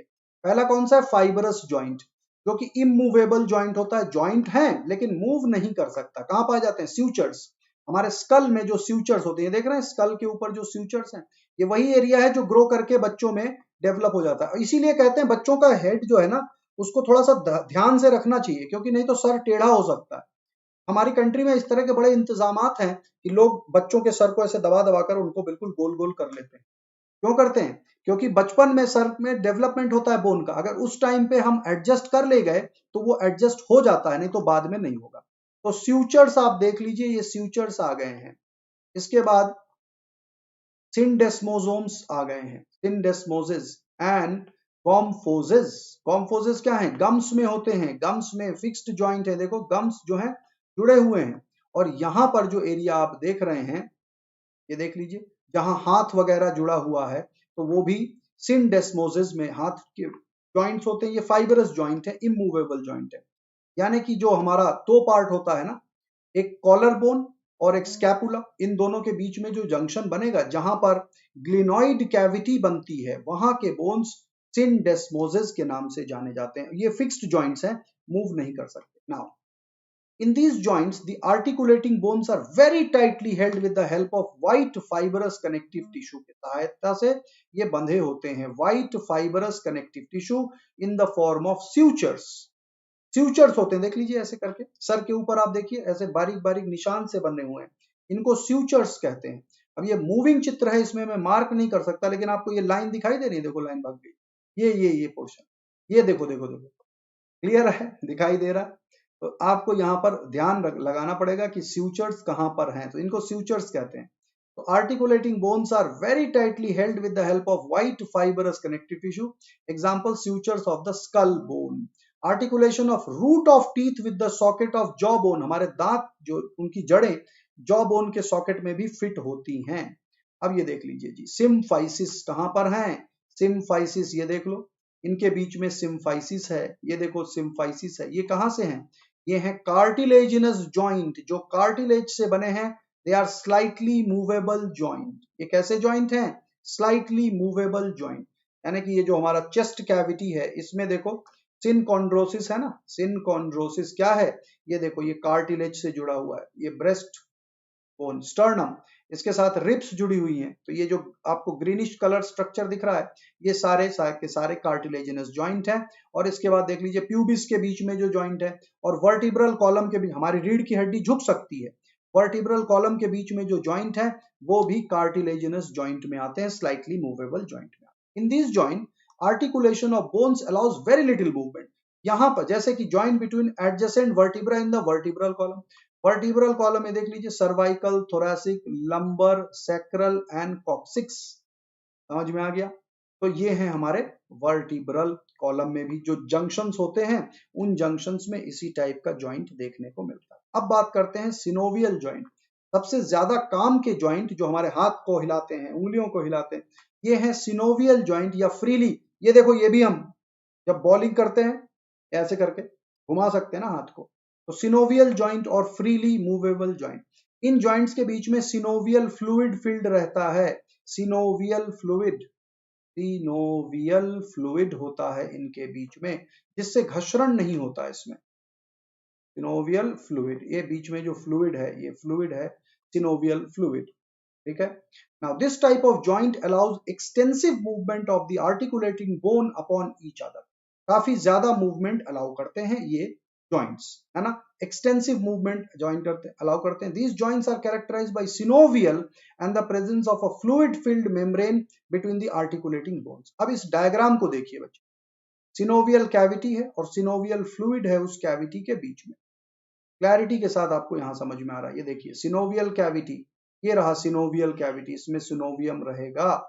आर्टिकुलेटिंग कार्टिलेज, ये देखो इनके दोनों के बीच में कार्टिलेज है ताकि ये आपस में घिसे नहीं। एपिफाइजियल बोन, मैंने आपको बताया था जहां से लेंथ में इंक्रीज होता है बोन में, बच्चों के बोन्स में एपिफाइजियल प्लेट होती है। ठीक है।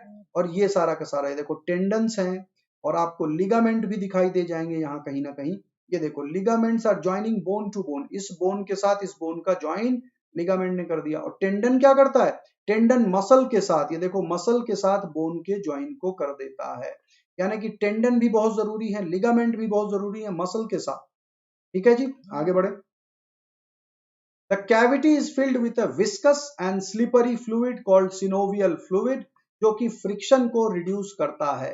कई बार इनके बीच में सिनोवियल फ्लूइड खत्म हो जाता है बच्चों, तो वहां पर स्वेलिंग हो जाती है, रेडनिंग हो जाती है, यानी कि उनके बीच में फ्रिक्शन बढ़ जाता है। ठीक है। तो सिनोवियल फ्लूइड का होना बड़ा आवश्यक है। It reduces the friction between the bones during any type of move. जब भी मूवमेंट होगी तो उस फ्रिक्शन को रिड्यूस करने का काम ये सिनोवियल फ्लूइड करता है। Now the following are the different types of synovial joint. चलिए अलग अलग टाइप के हम सिनोवियल जॉइंट को भी एक बार देख के चलते हैं, देखते हुए चलते हैं। अलग अलग जो सिनोवियल जॉइंट है वो कौन कौन से हैं, एक बार समझ लिया जाए। ठीक है। तो these are the following different types of synovial joint. Ball and socket joint, ball and socket joint freely movable होता है between humerus and pectoral girdle. Humerus और पेक्टोरल गर्डल, पेक्टोरल गर्डल, ये ह्यूमरस और गर्डल में यहां पर ball and socket joint है। Between femur and pelvic girdle, हमारा जो थाई बोन है फीमर और जो पेल्विक गर्डल है उसके साथ।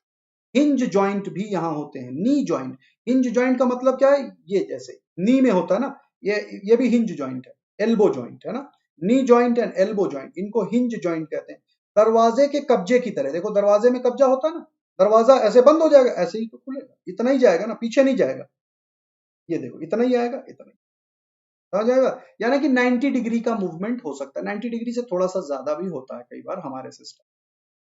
Pivot joint, pivot joint between Atlas and occipital condyle. Atlas क्या है? First cervical vertebra, first cervical vertebra को एटलस के नाम से जाना जाता है। तो एटलस के साथ ऑक्सीपिटल कॉन्डॉइल, हमारे स्कल के बेस में ऑक्सीपिटल कॉन्डॉइल होता है, वो ऑक्सीपिटल कॉन्डॉइल एटलस के ऊपर फिट हो जाता है। पीछे भी मैंने इसी सेशन में एक वीडियो भी दिखाया था कि किस तरह से गर्दन मुड़ रही है, वो बिल्कुल क्लियरली दिखाई देता है। तो ये पिवट जॉइंट कहलाता है। पिवट मतलब धुरी वाला जॉइंट। ये देखो एक धुरी है, इसी धुरी के ऊपर जितना घूम सकता है घूमेगा, एक धुरी इसके ऊपर जॉइंट है, ये सर इसके ऊपर रखा हुआ है, एटलस बोन के ऊपर ऑक्सीपिटल कॉन्डॉइल के द्वारा वो वहां पर फिटेड है। फिर आगे ग्लाइडिंग जॉइंट्स, ग्लाइड करते हुए जाते हैं। कार्पल्स के बीच में हम ग्लाइडिंग जॉइंट्स देखते हैं। कार्पल क्या होता है? कार्पल देखिए बच्चे, ये कार्पल में ये देखो, अंगूठे को देखो, ग्लाइड कर रहे हो ना, ऐसे करके ग्लाइड कर सकते हैं, देखो ऐसे करके ग्लाइडिंग बोन्स है, ग्लाइडिंग जॉइंट्स है, ग्लाइड जैसा स्ट्रक्चर। ग्लाइड क्या होता है? ये देखो, हम अलग अलग तरीके से मोड़ सकते हैं ग्लाइडिंग। और पैरों में भी आपने देखा होगा, जो डांसर्स होते हैं वो अपने पैरों का मूवमेंट किस तरह से करते हैं, तो वो टार्सल्स को मूव कराते हैं। टार्सल्स जो होते हैं वो बड़े आसानी से मूव करते हैं। समझ में आ गई बात? ठीक है। तो gliding joint between carpals and between the tarsal. तो टार्सल दोनों पैरों के मिला लीजिए तो 14 की हमने बात करी थी, कार्पल हमने 16 की बात करी। तो ग्लाइडिंग जॉइंट्स पाए जाते हैं। इसके अलावा सैडल जॉइंट होता है between carpal and metacarpal of the thumb. Saddle joint का मतलब होता है जैसे घोड़े की पीठ पर एक सैडल रखा जाता है, मूव कर सकता है। तो अब ये देखिए, ये बोन जो है सैडल बोन कहलाता है। इधर ही सैडल बोन भी है, carpal and metacarpal of the thumb, यहां पर सैडल बोन भी देखने को मिलता है। तो ग्लाइडिंग जॉइंट भी देखने को मिल जाते हैं। हम देखो ये ग्लाइड भी कर सकते हैं इसको ना, रिस्ट बोन के साथ, कार्पल्स के साथ ग्लाइडिंग भी मूवमेंट है। और सैडल जॉइंट थोड़ा सा सैडल लाइक स्ट्रक्चर, ये देखो सैडल की जैसा डिजाइन है। ठीक है। इसके लिए आपको एक एक बोन्स को देख करके थोड़ा सा समझना पड़ेगा। यहां पर मैं एक साथ सारी चीजें तो नहीं बता पाऊंगा। अब ये देख लीजिए, यहां से आपको थोड़ा सा आइडिया लग जाएगा। ये रेडी रेकनर टेबल है, जिसको देख करके आपको समझ में आ जाएगा अलग अलग जॉइंट्स के बारे में। ये भी बहुत आवश्यक है, समझना बहुत ही जरूरी है। ठीक है। तो सबसे पहले देखते हैं कौन सा जॉइंट है आपको दिख रहा है, बॉल एंड सॉकेट जॉइंट। सबसे पहला जो दिख रहा है वो दिख रहा है बॉल एंड सॉकेट जॉइंट। ये देखो कहां पर है, ये देख लीजिए, head of the humerus and scapula, humerus और स्कैपुला। इसके अलावा हिंज जॉइंट है। हिंज जॉइंट कहां पाया जाता है? ये देख लीजिए, ह्यूमरस और अल्ना, ह्यूमरस और अल्ना, ह्यूमरस और अल्ना, इसका मतलब ये एरिया है ना, ह्यूमरस और अल्ना ये इलाका है, एल्बो का इलाका है, यहां पर हिंज जॉइंट आता है। फिर देखो बच्चे saddle joint, metacarpal bone of thumb, ये वाला जो मेटाकार्पल है, कार्पल के साथ जो जुड़ा हुआ है, ये सैडल बो जॉइंट है। ठीक है। इसके अलावा ये देखो पिवट जॉइंट, पिवट जॉइंट कहां पाया जाता है? पिवट जॉइंट पाया जाता है रेडियस और अल्ना के बीच में, हल्का सा मूवमेंट कर सकता है। पिवट का मतलब एक धुरी के आकार से घूमना। और पिवट जॉइंट हमारा एटलस बोन पर भी पाया जाता है। फिर है ग्लाइडिंग जॉइंट। ग्लाइडिंग जॉइंट देख लीजिए, कार्पल बोन आपस में ग्लाइड करते हैं, ये पोर्शन, ये जो पोर्शन है कार्पल वाला जो पोर्शन है, ये आपस में ग्लाइड कर सकते हैं। और फिर अगला है कॉन्डाइलॉइड बोन, जो कॉन्डॉइल वाला स्ट्रक्चर होता है, ये भी हम यहां पर देखते हैं, कॉन्डॉइलर स्ट्रक्चर यहां पर भी देखा जाता है। समझ में आ गई बात? मेरे ख्याल से मैंने आपको अब स्केलेटन सिस्टम के बारे में पूरी की पूरी जानकारी एक नटशेल में विस्तृत तरीके से इस अनोखे सेशन के माध्यम से दे डाली है। अगर आपको इस तरह के सेशंस पसंद आए, आपको किसी टॉपिक विशेष पर इस तरह के कॉन्साइज सेशंस चाहिए होंगे, तो हमें बताइएगा। Our team will be able to help you out in this pattern. समझ में आई बात? तो काफी लंबा सेशन रहा और आप लोगों का पार्टिसिपेशन भी बहुत ही काबिल तारीफ रहा है।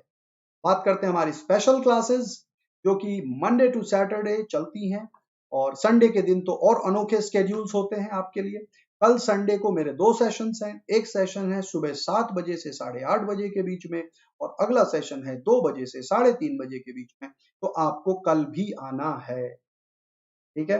ये रहे दीपक सर के क्लासेस का स्केड्यूल। ये रहा हमारा Monday to Wednesday for class 11th का schedule, Thursday to Saturday class 12th का स्केड्यूल। और आज शाम 7 बजे बच्चों इवोल्यूशन का सेकेंड लेक्चर है, तो आप सब ने आना ही आना है। इवोल्यूशन चैप्टर का सेकेंड लेक्चर है, और आज हम ओरिजिन ऑफ लाइफ के बारे में बात करने वाले हैं। कल भी आपने देखा था ओरिजिन ऑफ अर्थ और यूनिवर्स के बारे में हमने बात करी। बच्चों आप टेलीग्राम ऐप के साथ भी हमारे साथ जुड़े। टेलीग्राम ऐप कुछ इस तरह दिखता है। सबसे पहले इसको इंस्टॉल कर लीजिए, then go to browser, type करिए tinyurl.com/unacademychat और आप इस ग्रुप के साथ जुड़ जाएंगे। आपको सारे अपडेट्स मिलते रहेंगे। एक और बेहतरीन फीचर tinyurl.com/neat library, इसको जैसे ही टाइप करेंगे आप इस तरह की विंडो आ जाएगी। यहाँ पर देखिए महेंद्र सर दिख रहे हैं, फिजिक्स के स्केड्यूल, बायोलॉजी में सिलेक्ट करेंगे तो बायोलॉजी के स्केड्यूल दिखेंगे, केमिस्ट्री में सिलेक्ट करेंगे तो केमिस्ट्री के स्केड्यूल्स दिखेंगे। तो आपको बहुत जरूरी है यहाँ से एक्सेस करना। ठीक है, बात करते हैं बच्चों अनअकैडमी सब्सक्रिप्शन की। कंट्री का बेस्ट लर्निंग प्लेटफॉर्म। यहाँ पर मिलती हैं live classes, structured live classes, you can interact with us, live poll leader board, test series analysis और लाइव डाउट क्लियरिंग सेशन जैसे बेहतरीन फीचर्स। तो अनअकैडमी सब्सक्रिप्शन के साथ जुड़ना काफी फायदेमंद है। हमारे year long batch courses already running है, तो आप इन बैचेस के साथ जुड़ें और अपनी तैयारी को और उम्दा करें। करना क्या है, बड़ा सिंपल है। प्ले स्टोर पर जाकर के अनअकैडमी लर्निंग ऐप को इंस्टॉल करिए। इंस्टॉल करने के बाद ऑप्शन आएगा प्लस का, सिलेक्ट करिए, नीट यूजी सिलेक्ट करिए, गेट सब्सक्रिप्शन और फिर ये विंडो आ जाएगी। यहाँ अपनी जरूरत के हिसाब से सब्सक्रिप्शन चूज करिए। 1 मंथ, 3 मंथ, 6 मंथ, 12 मंथ और 24 मंथ के सब्सक्रिप्शन हैं। 9, 10th एंड 11th के बच्चे 24 मंथ के सब्सक्रिप्शन के साथ जुड़े, कॉस्ट इफेक्टिव पड़ेगा। और जो बच्चे नीट 2020 दे रहे हैं वो भी 1 मंथ के सब्सक्रिप्शन के साथ जुड़ सकते हैं। यूज करिए कोड प्रदीप लाइव, आप मेरी डायरेक्ट गाइडेंस में आ जाएंगे और मेरी निगरानी में आप अपनी मंजिल के सफर को तय करेंगे। मेरे बैचेस के साथ डायरेक्ट जुड़ जाते हैं आप। इसके अलावा नीट यूजी कैटेगरी में जितने भी एजुकेटर्स पढ़ा रहे हैं फिजिक्स, केमिस्ट्री, बायोलॉजी, आप उन सब के बैचेस के साथ जुड़ जाते हैं इसी एक कोड के साथ।